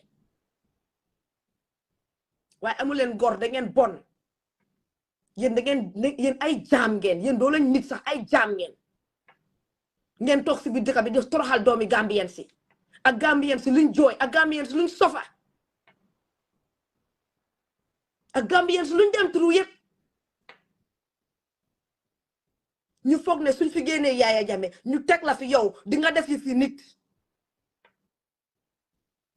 moo tax nit ki dañ ko war a seet ba mu baax du nekk république kuñ fee teg nañ seet léppam jikkoom ak yëpp balaa ngeen fee tegati keneen imagine leen Adama Barrow jikko bi li moo def nii kan moo wàcca Hadi ok beneen Hadi bi moo wàcca ok léegi xaar ma mute ma may Hadi bi mu wax li moo wax den su ko aja xaaral man ma wàcca may Hadi moom mu ñëw man maa ngi xaw a busy fii nii ok kon man ma dugal Hadi ok nga dugal Hadi ok xam naa dinañ rap in the next 20 minutes ma mun a dem def li ma def nii anti tukuloo yow jëlal parole bi parce que ñëwuloo the whole day ha joka tey moom mu ngi nii rek waaye xaaral man ma laaka si soose bi tuuti ndaadu waaw bismillah mbaadi mandin kolum fere de Adama Barrow mi yanon ko birintol Yaya Jammeh bondi nga Adama Barrow sindi nga sindi dalilo minna wolam pour Cairo ani Gambia no la baluwo abe diara nyame asita wole kan katu Yaya Jammeh jamano police ol nimmo mingo min funtita police ol site yemuta bi ikafo dindingol min ko gala wala kafo to momuneti kafo lo mi yalon ko ya londile ko pour ka tonya londi masakunda kono sunyaro ka bondi masakunda kono hadama dingo Gambiano be mingo min asa nyanto soto masakunda bulu anyanta kala nyame nyindi ngol wale wulindi konni o jed laodla ibe bulla le se diamuje bi itata min te Gambia bi antol min bi ali anono internet o bi ni credito san janni be nya fango fankila inya yelel iye nya biti ya yelel credito tata biti ka fodla mi e pura min ya non ko walla ka fa internet o nyanta jode nyame kuriya ya wulinde katu internet ol min ka internet o ke Gambia dol bije wol mi te Adama Barrow terlet ada ni election o walla ka ko do diala bitun sam pour ka wol fa sa atata ako odla dole ko wol kana communion koy kanela internet o fenke iba kila nyame isita e fenko ke koy internet be joda nyinala bari hani wonte e man lo ka fuko nyinna be joda bari fanan aliya ko do min joda la internet o alba soto la nyindi ngol wulta ko nyin e ka fani GSM operators wala min ka internet o wafi modla ko e ka molla credit o sunyar biatol min ben to lamana hani kilinti je min saf ko e mera credit o sunya dinol bi wulta i koy kata wolle ka fumi protesto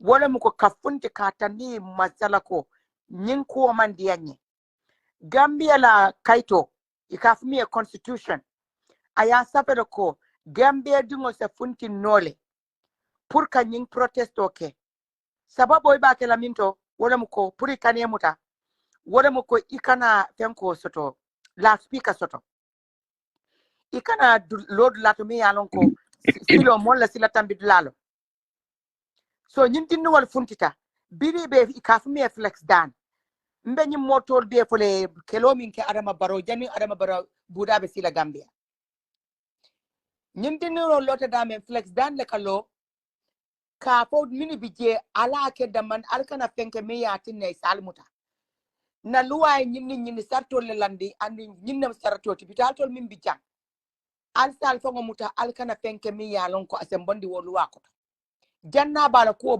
kumo banna dron yebe muta flex dan mu jamalti ato fo mu yusuf teloti bari tali struggle waton ka fale ko flex dan abe nun London le Angleterre nyendindingo wati protesto nyanta kela biri pour ya jameta pour mini be Angleterre sa tandi dunia be la ko tolu mo fala mo kurungo le ben tolbul nyim flex dan atela ka wuli nun ani abe o mol konole mini yalon ko ani yanks dabanyu ibe o mol konole mini yalon ko wala ka mol be kafun kaf kalnan dam ku ja suma yalon wo bang kandolon bang asake nyaawo nya wati wote ya jamme fenk ñun la ka funti Angleterre ta ika fo mi ko kila es ya fana mutalebi kalama revolution wato mina ya jamme solo sanden fa fo mol be yalon ko sayanga ya fale fati ya jamme fa sonta ko solo sanden fa gala ñing fenke atondi kila es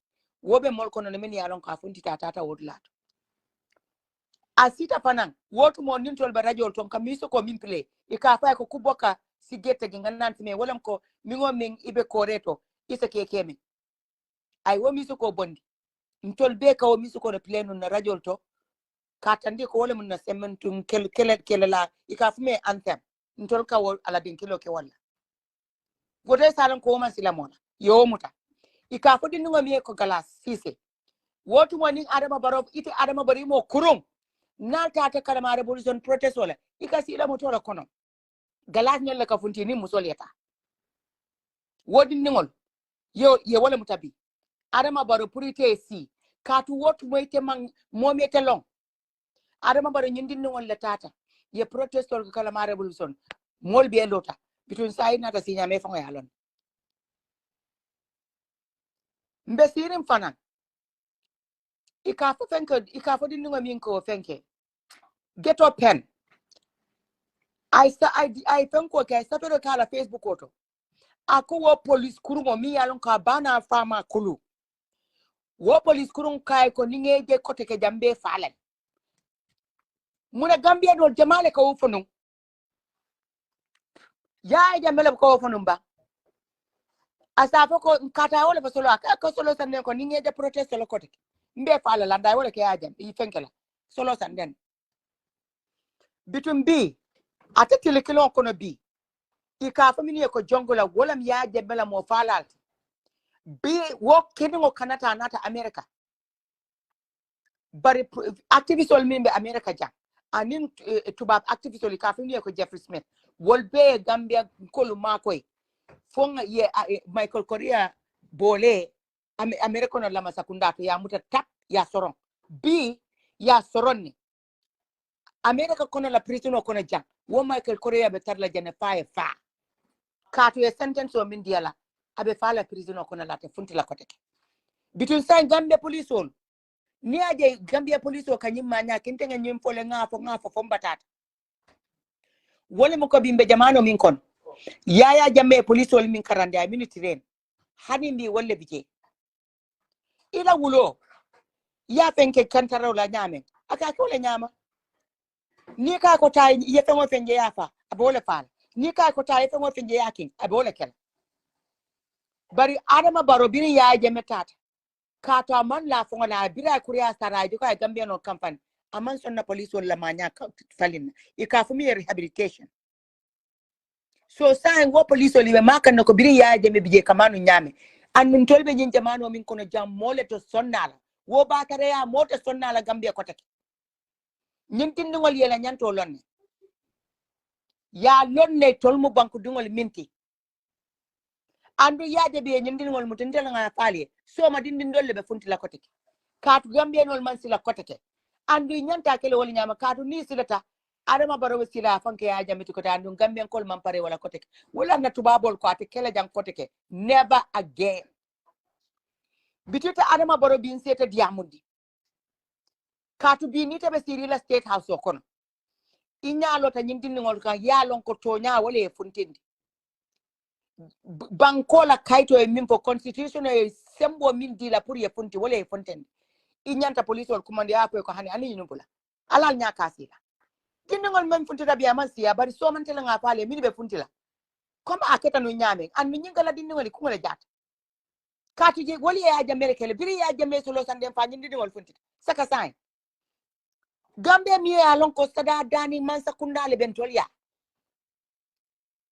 yaya jambina la kuriya be ala man sakunda aka fan sun ko do kula ka kala man sakunda ko aka su nyaro ke la ko be jawara jamano man sakunda ka go tambine man sakunda ka balumin bari adama baro na terol kodi wo kodi nata isa beta sunya wala na be konol be fun il be konol be fenkere waradin ko musumi yalon kay kono bala sanji konon fengo fen nata isa sunya yeta be nindin ngol wuf wala atinay wultay ko wo sunyaro katu ila soma ite sonna adama baro nala mo kurungol yela soma tinya wala ne nindin ngol man sonna sila andite adama baro nse nyimpo yalon ibe damente ten kalama revolution wala inata si kalama revolution la na sit sa nyingala wala bat na ebola ji janil election of fang be silante la ngawo foy monin tere sita nyame ya long ya respect iman ka jamfa moti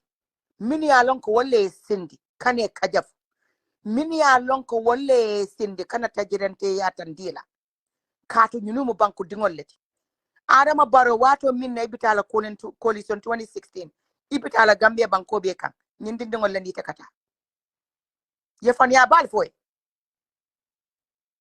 bal foy ni winter altol dindingol albe do ko so talat ni winter altol dindingol albe karangol sunse opportunity de la alta karangol la banta katu sa nyin sate ma tol letat nyin sate altol le basambala nyato isita dorong inila ke ba kotol albe nata aliya be hakima altema so nyindino no fana sita ko fan yalle fotan tolye man sakunda mi yalon ko ayen tolbe bulata noma pour yesi inata e man fenken tolye so sai woto foeta adama baro isaje mi yalon ko ten nyanto mi minti nsa soto na president koto kutobul bari adama nintere merci nya falling ni aje be sirin je ya mi rebe min ke kan iba ke ku kan ya je mela mol min yalon ko biri ya je metat wol jukaye min fo jandron muna sirin jale ma foyte ko ite sila pour yem man sakunda fango maraba adama baro munete fango imam bori kabo Gambia kata Senegal ila man saya ima start Senegal leba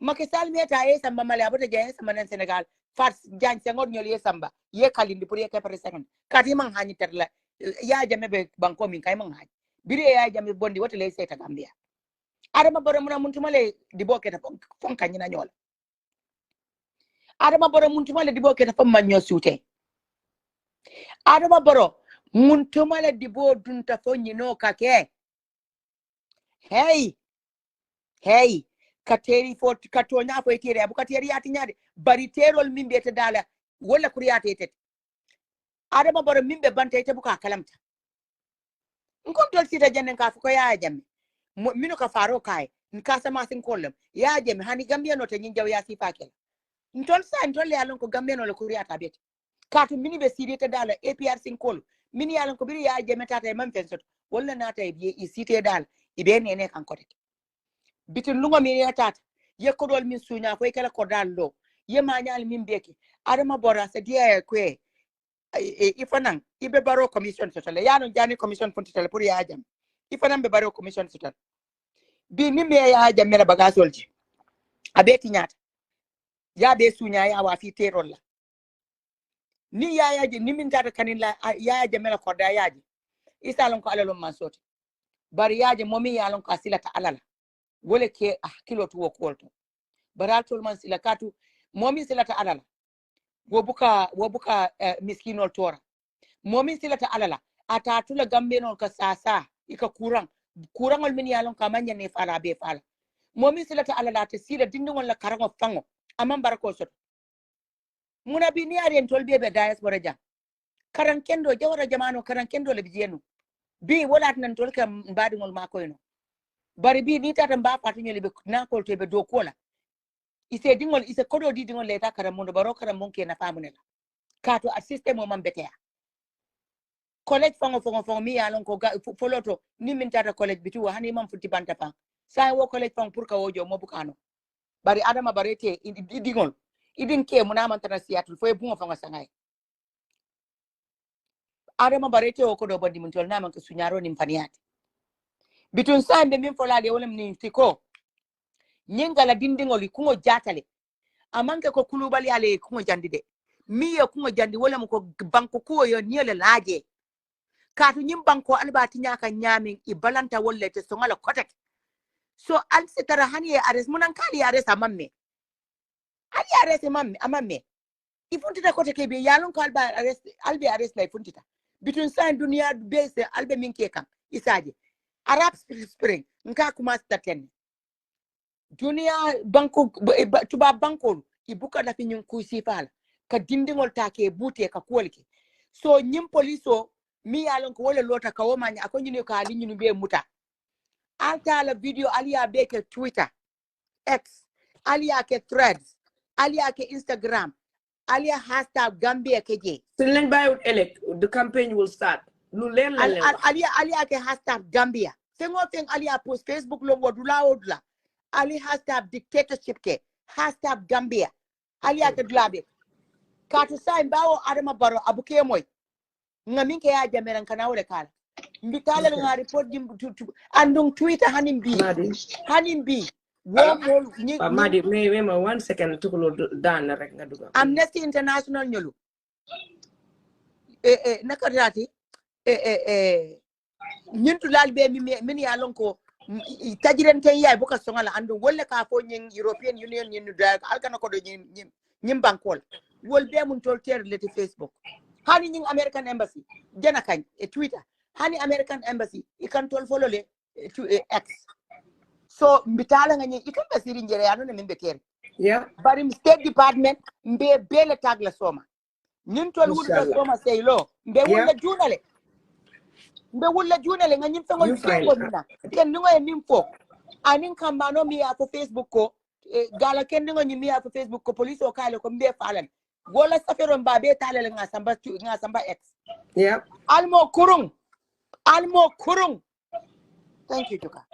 Thank you, Auntie Tuko. Thank you so much. Linga translate tamit and summarize everything for suñu mbokk so say ñep ñu dégg wax bi comme xeex bi daal ñun ñëpp ñoo ko bokk and suñu alawee ñu intimidate ñu jël benn group of people ñu teg leen benn place rek it will be dañ ko def yoon yi tool te duñ ko fi nangu so Uncle Madi Jobaate mu ngi fi mu ngi woon si ground bi yéen ñëpp gis ngeen ko mu ngi woon si ground bi dem na back and forth ba si guddi gi nii la doga duga si moto bi pour ñibbi obviously mu ngi doon taw waaye egga na kiram léegi so mu ne moom tamit ñu invite ko mu ñëw mu sànni si kàddoom de jox ñu si kàddoom lana xew ak ni mu ko gisee den before ñu dem si Madi bi welcome xam naa soona nga masa sa coono tey moom yow kenn yaa fa nekk ak gars yi without neene xam naa ne miss ngeen neene waaye welcome bismillah ñu ngi laa déglu well yeah thank you you know do not to look everyone on the panel yeah it's a very sad day hunger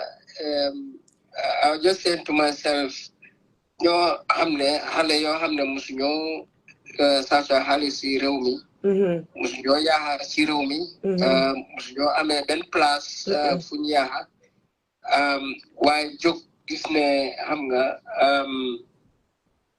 you know yaaxa bu nekk si réew mi taxaw gis ne xam nga mu deñ and accountability am ñu téye ñooñu suñ tollu nii ñu ngi si ay sel yoo xam ne setuñ amuñ enough lighting enough ventilation ak yu loolu den ñoo xam ne ñoo amee place yi xam nga ñu leen di fay ay salary ay allowance yu jeex jox leen ay moto yu oo xam ne millions of dollars ba pare di saaca suñu xaalis ak liggéey buñ leen sant defuñ ko taxawluñ askan bi ñooñu are getting protected and pampered. Lulu lu xew te loolu la tekki that is the story of the Gambia tamit you know corruption, abuse of office, inefficiency is protected and you go fight you are getting punished so that ñi nekk di yaa réew mi are getting rewarded by the Gambia government and protected by the IGP. There is gross injustice on our land. And naharna nakana lahamne naharna barina tis And you know, I'm not feeling right now to imagine these people are in the cells. When corrupt officials, they could name Manmako or Yako or Alejoko, the government's own reports, this the corruption in the government, the decisions and actions usually more one because Pura, for example, decision to introduce this price floor. It's very obvious it is doing it for the interest of the telecoms companies and not for the interest of the common Gambian man and woman. And Lulu, honestly, because what we say is Pura protected with that bad decision that is harming this country. And then you put this Lulu, they are suffering in very unhealthy, filthy cells around the country. The youth, when they got out, they went out peacefully with a deep sense of responsibility and patriotism to demand transparency and accountability, to demand justice. Wow. They have demonstrated a huge sense of responsibility in the peace and ruler. They did not come to destroy, they came to, protect their country. Yep. Polisinho, Nene, guy that you disperse because there's no permit. And the law is very clear. So what I permit, the Faneka event or assembly bohamne, it involves two things, either a procession or the use of a loudspeaker. But where you don't need that, the act did not say you need a permit. So IG dafa wara xam loi te xam na loi dafa wara topal loi. Police dañu wara xam loi te xam ñen loi te dañu wara topal loi so that citizens am sen right ñu mëna participate in the development, in the governance of this country, and protest is one of the avenues bo xamne citizens am nañ ko pour participate in the governance of this country to ensure there is good governance. All right. In that situation, guy used force to disperse, and then in that process, you them arrest 19 people. In all these instances, the youths, they did not burn down any place, they did not break down any place. Can tell you here, can sagut. Rather, police, correct, dole. Particularly one Lamin Sarr, PIU officer, Commander Lafufu, forgetting the role of the police. I think the IGP and the police, they need to ask themselves, what is the role of the police? What is the position of the police in a democratic republic? Or I don't know how permit, therefore, corruption and accountability. So what the IGP did today, more protect inefficiency buneka pura, corruption buneka pura, pura na protect. I protect citizen in Gambia, you would see. The connection be hamge ni Gambia that are regular also. Reconnect. Allowing citizens accountability because the police send interests. And their position, their role is law enforcement, that is to maintain peace, to keep the peace. Why, when citizens are now engaging with their institutions, with their officials for accountability, police have connection. Mail and connection be. Dara bahut dikabu. Dara internet sax problème la si dëkk boobu noonu te maa di mu si city bi yeneen dëkki Afrique yi dangaa dem ba si village bi te danga am connection bu rek la yeneen dëkki Afrique yi dangaa dem ba si village bi di nga am connection bu rek dog na maa di xanaa ñu koolaat ko crazy lii la de mu ne nii de you danga am sa xaalis you never get this service ante pura mu ci dëkk bi Waa léegi ñëwaat nga internet bi dara baaxut loolu laa doon dara baaxut Gambia waaye continue. Wow. So you see, this is the thing. I mean, internet, because the telecoms companies, they don't want to invest in proper infrastructure, in modern infrastructure, so that Gambians will enjoy uninterrupted internet service. And Pura is sitting there. Its job is to make sure Lolo help, the Lolo Munuta help. All right. Rather, they protect telecoms companies. Then Lolo is the definition of corruption. And uselessness and lack of efficiency that it characterizes Pura. Instead of the police allowing citizens to hold Pura to account, the IGP decided to interfere, to silence the citizens. To hold Pura accountable, by protecting Pura and using force to disperse citizens. Lulu is a violation of our constitution. It's a violation and affront to our sovereignty as citizens of this country and to the very dignity of the Gambia.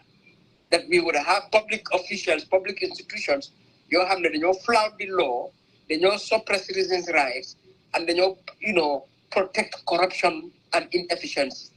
And fail institutions. Madi, thank you for that. Quickly though, xam naa ne foofu noonu guddi na te yaa ngi sona so bëgguñ laa téye for too long wante ma laaj la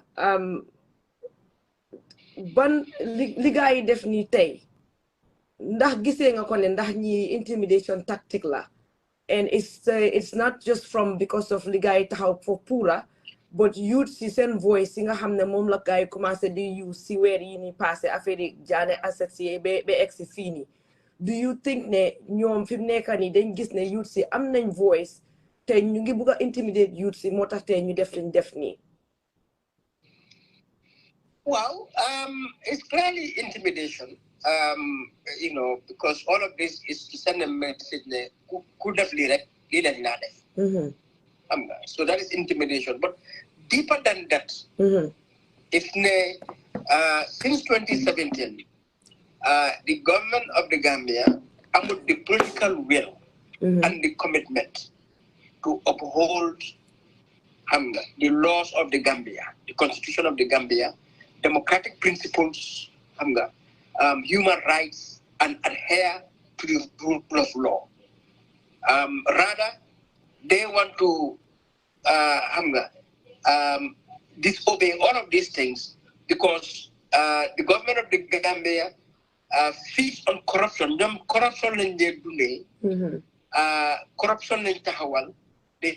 dañoo reward corruption mooy ne dañ taxaw ñi nekk in government from Barrow down pour gis ne di alali réew mi ñu personnalise ko def ko seen bos pour seen njëriñ ñoom di ko pisir pasar xam nga in total contravention of our laws, of everything law xam ne is in the law or is in democracy or good governance.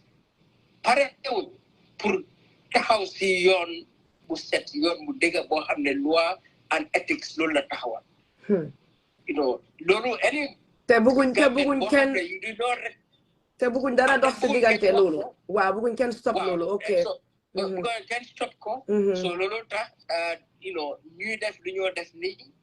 Loolu tax even their own reports you ignore those reports yoo xam ne expose na corruption and to the ay ministers ay directors ay permanent secretaries ak yoo noonu and then duñ ci def dara. Xam nga so muy as if ñii dañ doomi réew te ñoom dañ dem si nguur gi rek purposely for their selfish interest.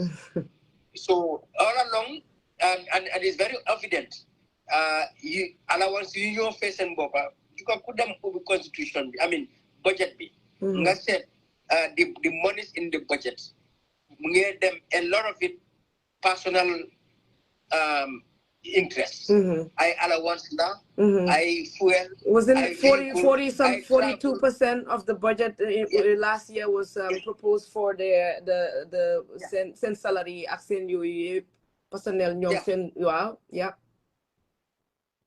And only 37% was towards development. So, and the rest of it, what happened to fund them into development? Wow. But that 37%, tamit kudem fofu nun danga gis ne development, the rest of it, and service, any facility, any infrastructure body.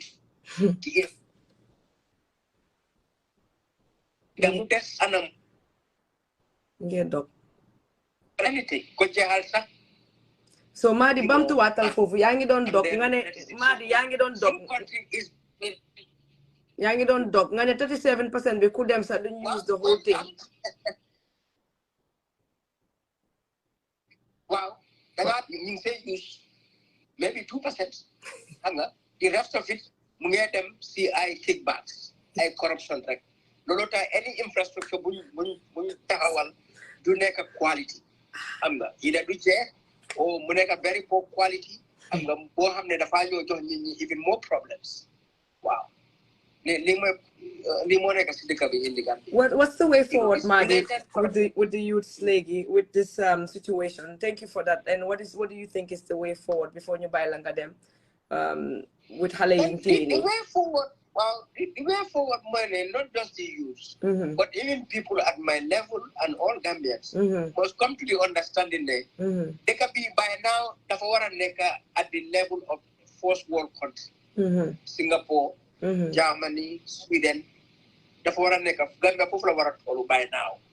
The only reason Gambia make this highly indebted, impoverished, corrupt country is because some public officials yoni lower, yoni digger, protect the best interest of the country, but you public wealth personalized for personal interest, selfish interest. Yeah.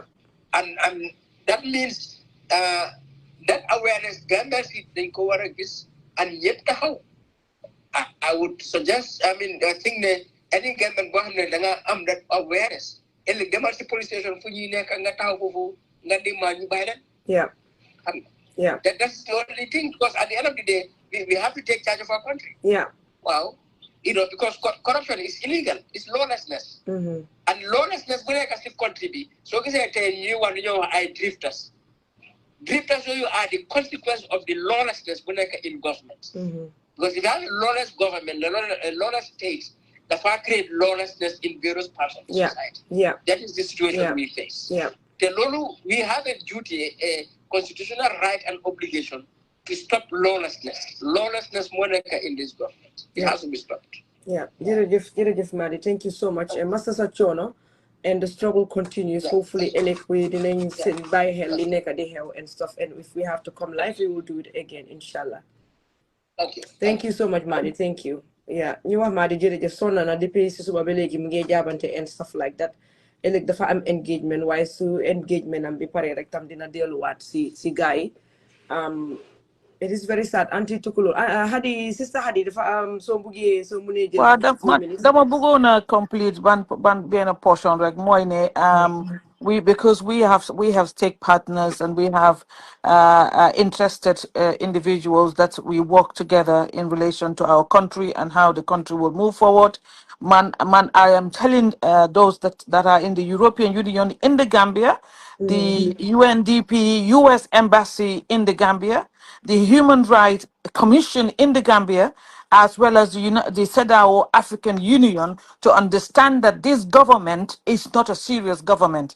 And I would ask and plead that they shouldn't even give £1 or $1 to this government. The World Bank approved $20 million additional dollars just last year so that they can assist us in our financial viability and the delivery in the energy and telecommunications sector.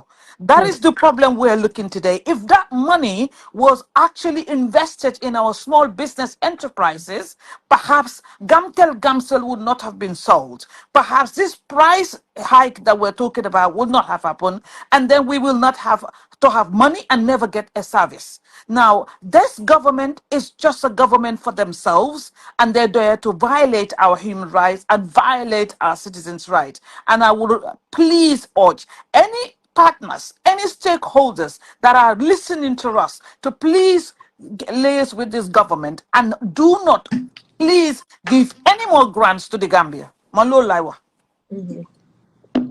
Fi mu nekk nii daal moom ça dépend rek ñoom luñ bugg a rek fuñ bugg a guerre gi mu egga rek mu egga comme li nga wax nii su gaa yi escalate affaire bi ñu escalate fa leen toolu Xam nga juka ban moo ci gën a métti. ah Yeah. Xam nga ban moo ci gën a métti. Yaa ngi wax xale bu góor bi ñu jàpp fan yi Sanyang xale la Sanyang bi. Do you know that Ablay then ko charge for criminal damage that he's done to that ID card? Tey soo gisee moom Barrow has a democratic country. Allegedly, we cannot say yes. Allegedly. No, that is the charges that is online already. No. I'm saying for alleged card yim yaha allegedly, because right he's not convicted ne mom mo yaha card yi mom daf ko wax rek. Then That's so now right. they have to prove that in court ne actually beyond reasonable doubt. And the burden That's is what I'm on saying. them. But it's really crazy. Ne even lo xamne yow passé nañ ko wax nañ ko fi sax xam naa da nga fa waxane sa Gambia njëriñoon na ci ba mun a génne dictator ba mun ko moom teg foofu noonu len, and now he's punishing a person for that. And you know what is also a sad part? Mamela boobu tamit mooy ne the law the act is in 2025. The kii mu ngi def lii in 2016. When did Gambia start having to punish people on retrospective law? Then waxante dëgga. There's something in the law. What is it called again? It's not jurisdiction. It's the other one. Where for time. Timelines. Some more timelines. Limitation. The limitation. Statute of limitation, yeah. Limitation. So it's only chargeable or when it's a crime against a person. Now this is a criminal damage. Even if it's a criminal damage for public good, I see no reason why they should be charged for that person. That charge you are getting sophisticated with the argument. My argument with this mother, like these fools, is that you say I'm on dictatorship. Everybody a lot of people put their life on the line. When you get in, you see two do na be neko no. You text a gut gi. No. Yeah. That charge billing ko charge. Then the asking contrary to section 283.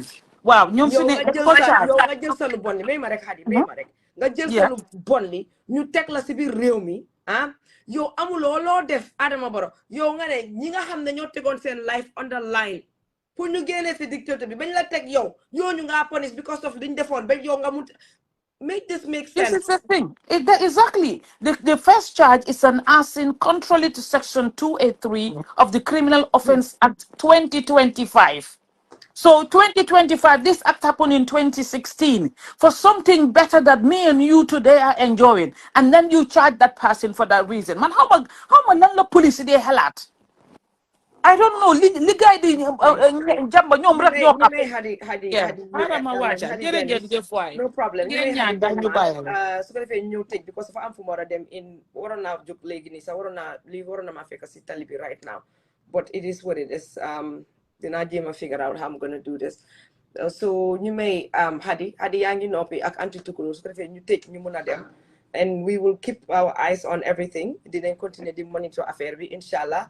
If we need to come back tomorrow, we will. Why they're gonna have to leave these kids? Bu youth si dañ lay am pour bàyyi leen si nii wala si nele te dafa gën a métti rek ñun bàyyiwuñ down de te di ngeen dégg ay bal luy tàkkate du fay for real nag parce que da ngeen ñu pousse bañ sës fi mu nekk nii kilifa yi dañoo jéegal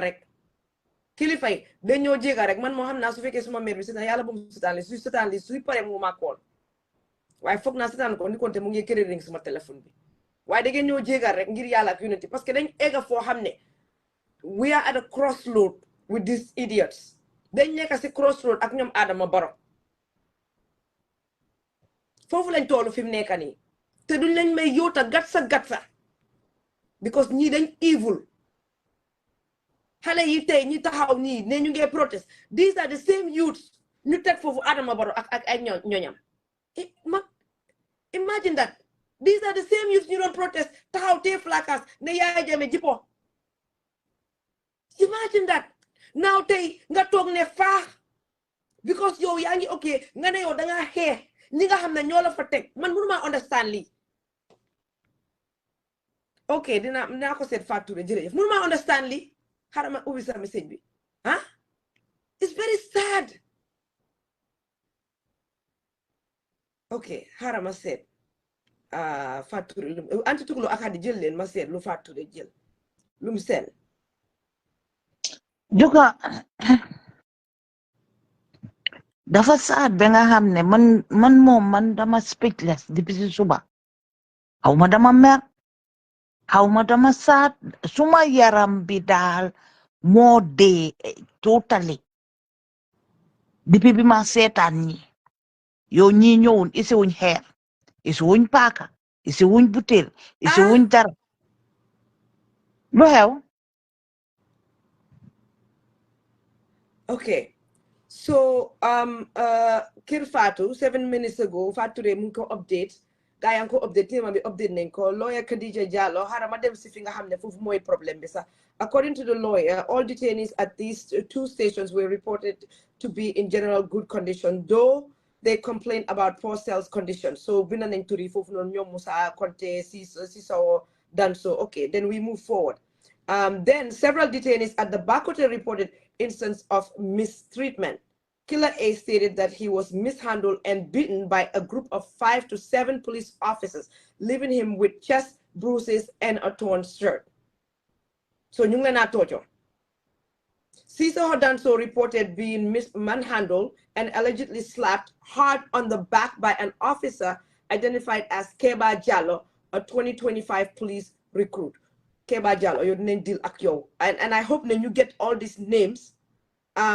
Suñ jeexalee lii because dama war a nekk on the road. Suñ jeexalee lii we can go on TikTok because these people we have to deal with them. Te ñu ngi ñaan képp koo xam ne yaa ngi Facebook nga follow ñu nga join ñu on TikTok. We are not done with these idiots.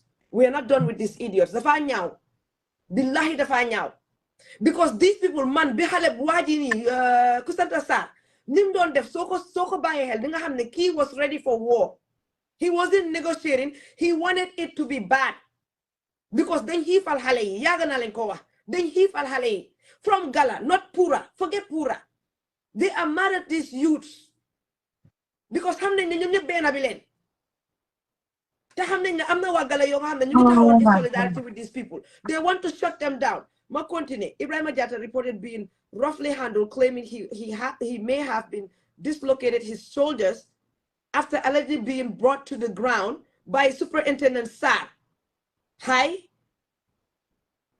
He continues to experience pain and may require medical attention. So that's Ibrahim Jatta, may require medical attention.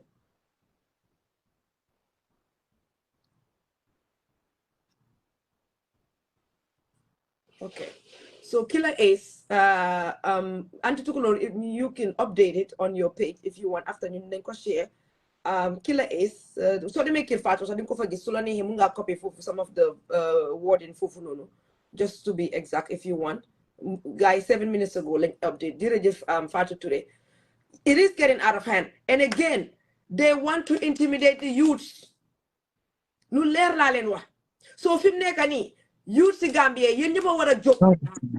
We suñ jeexalee live bi before ñu dem TikTok, we will do audios pour wax youth si Gambia yi. Na gaay yi jóg ñu demand the release of these people ASAP. And everybody ko xamne yow you are part of ñoo ñi nga xamne ñom ñoo tocc xalé yi nga ñu take their butts to jail ñu charge them the government lool mo wara nek sen ñu demand Gala dañ lañ baka de fo ngeen uyu ñi yu Gala ak yu ci Gambie yépp lañ wax nak ñu jox ñi ay dislocated shoulder ñu jox leen bruised chest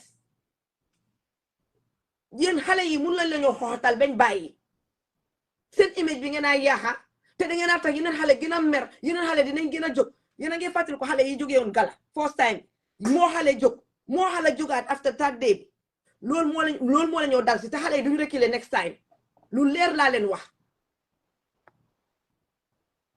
anti tukulóor ak maam Lisa jël leen man ma calm down ak kii nii Hadi moom yow moom non xam nga fi mu nekk li ñoo def ñu ko yow comme que yaa ngi fi all along demal nga lifin ñun ñu strategize and see what we can do man mun naa tëj live bi sax so if it means am nga yoon bi so if it means ñu tëj Hadi open TikTok bi xam nga Friday di ñëw tweet yi yeah xam nga Friday duñ jee ñëw waaye su dee ne xadi mun naa lifin xam nga soo nekkee si yoon bi sax at least nekkuloo di host mun ngaa dugal si TikTok bi. Yeah. So I think we should do that because we are not going to stop. Yeah. What we are going to do, Juka, we are going to continue this. Yeah. Adama Barasubai would do by. While we are on TikTok, we are going to mobilize kids just like we used to do. We used to be on the radio, mobilizing people to go on Twitter. X, formerly known as Twitter. So now we're going to go to TikTok and we're going to mobilize kids and everybody that's there. Video bobu nonu kuko fogna hade bu yenangi def video bi ci groupe gi tedu video lifin police bi. Wa dugal na several video ak xale biñ koota bi yépp ang ci biir groupe bi. So legi hadi am video bi post la na video bi bopam. Because what we can do is 7 police officers ñu door wa live videos la live video. Okay, so we need to find somebody. So lima ñaan nit ñi police bi video bi so len ma ko mëne download an ngeen yone ma ko messenger ko am suma WhatsApp na ma ko yone ma download video. Buga suma rew.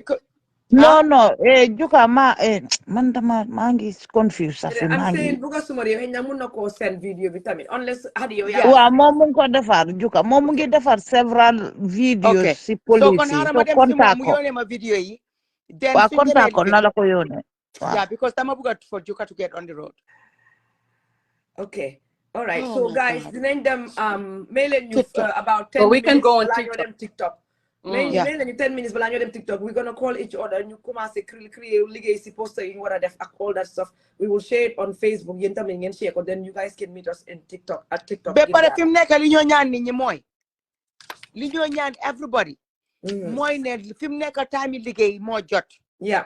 Let's put our personal differences aside ñu liggéey. Yeah. Fim nekk ni ñu ngi ni tey this is Friday. Su nit ñi wàccee liggéey dañoo noppaleku waaye fim nekk ñun kenn du ci nekk noppaleku kenn du ci nelaw.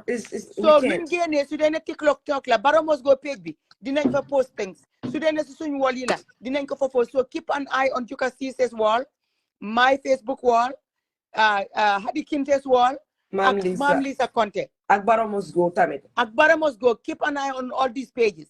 But on what we'll do is dinañ try to download the videos. Su ko defee ku bëgg video pour nga mun ko yóbbu X dinañ la wax ñun ñëpp suñu handles yi nga tag ñu foo mun a dem. And dinañ dem TikTok ñu ku bëgg ñu yónnee ko messenger dinañ ko yónnee kuñ koo xam ne am na suñu phone number dinañ ko jox. Because time liggéey moo jot te haramo ali su soose Juka. Mbari man nin kolu tulungo tambitale kelole sita. Nga ya jame kere nyamin kana adama baro kele wala nyam. Bawo aka banku dingol leta banku dim foro la ko leta ke kamante ora landika ntol fanam pare tele nay kele ko ngaya andate adama barelo ko ngaje la lemen ke ajame la man hanyal tolla bitun sai nka dan na do kol leta nka ya jame lipa do kol minna nka nawo do kol leta ngi senendi ngali pala nga fofo nge be fe nyodi meta bitun sai nim pare te jankata TikTok le bari mbari amar la minna fanan ntol janta fo nyandi la bra fele mbina do kola bitum be dame de te ninga fi wofe bondi ba bela kila na wololto police o ka nyindi ni wolu fenke dame ka jafu dame ke nen dame wo video mbe bele jindila nim mi lafta nga kien sa kie ya sambe Instagram lon wan ya samba X lon bang threats ali ya samba odulalto katun tol da mata nyinde ko no bari ninteralma wo fananno Juka Ceesay abe Facebook le nte tukulor simbe Facebook le Mam Lisa Conte be Facebook le hadi jatu kinte be Facebook le mbe mingo min kela dron mba kele nyun dulal belto arsita ninteralma kal fango fana sita alien to la kofen na kafo e kafumi e Baramos Go wala baro yeta dia kuya pejo nyun to fana be fango kela jere so alsa la kilo tu ntol be la Facebook to anim Baramos Go pejo. Thank you Juka. Okay, jërëjëf Anti Tukulor. Thank you Anti Tukulor. Hadi jëlal maa ngi jéema wa Anti Tukulor suñ pare bala ñoo duga Baramos Go ñu def call ñu wax bala ñoo duga dégg nga. Absolutely. So guys nañu make about 15 minutes before ñu dem. Wow, 15 minutes. Okay. Be pare Anti Tukulor kontagal buga suma réew mu ngi amee video si yépp. I will do that. Okay, thank you. Okay. Yeah, be pare anaki hopefully ki naka bado su nekkee bado sang ñoo déglu tamit Bados mu ngi fi du moom mooy am Sarr, you will pay for this, Sarr. Déedéet Bados du Amstra déedéet. This is a whole report. Bados is different because lii moom this is nonsense. This needs to stop. Lii moom needs to stop. Lii moom we going back to square one. Square one. Foofu la ñu Adama Barrow di yóbbuwaat. Te loolu moom Gambia kenn du ko nangu. Nope. Lii moom. Nope. The police brutality moom jeex na. There's a reason why there's a reason why nit ñi ñu dee mu am ñu dee sacrifice and life to free Gambia. We are not going back to that dictatorship anymore. To be honest, te mooy lii moo tax fi mu nekk nii opposition yi ak ñun ñëpp ñu war a nekk benn. We have a lot at stake. Lii moo de tax ñuy dee wax ne ñun suñ toogee di caaxaan ba Barrow win auzu billahi mina seytaan rajim Barrow win 2026 nañ xam ne that is the end. To be honest, yep. Nañ xam ne that is it for us. We are going back to square one. Parce que dafa mel ni moom dañ ko jox doole bi parce que moom du toog du xalaat ne xëy na dafa sàcc élection bi dafa toog ne nit ñi ñoo ko votal kon moom mboolem loo xam ne not o toroxtaangi bi moo teg Gambian bi def ñu neex. And we must put a stop to this thing. Let me post it. Lii moom dina em dafa doy. Dafa doy te dafay em. Insha Allahu Rabbi. Dafa doy te dafay em. Yeah. Well, anyway, ngeen fekk ñu TikTok inshallah. Yeah, may leen ñu about 15 minutes rek fekk ñu defar ay poster yi ñoo defar and so on. Yeah. Jërë ngeen jëf Fatou Touré jërëjëf si information bi appreciate nañ ko. I'm gonna post something right now ñu highlight ko. Fatura baraka ite Fature harama balifin ko juka even do jehal na Fature ngajele min kinan nin juka be abaraka ite fanan ila do ko nyata ala umare ala sabarako keje because juka most of the information we are able to so say knowledge is power, information is power. Fature, you know, she even though in the middle of that knowing that they can hurt her staff, she put them out there. So ñun li ñoo gis si kër Fatou lañ ko gisee Fatou rewta abaraka ala umare abarako ala sa jiddindi la dimbaya kan. Yeah, I mean ala umari mo kana fennoy inshallah. Very, very good job, well done. Banco di Yamu Unity. Banco di Yami Minti, you go beyond being just a journalist. You stand up for country when you see your people being oppressed. Ibuka mo nya kono jibe ka funti leta. Yeto nya bondi.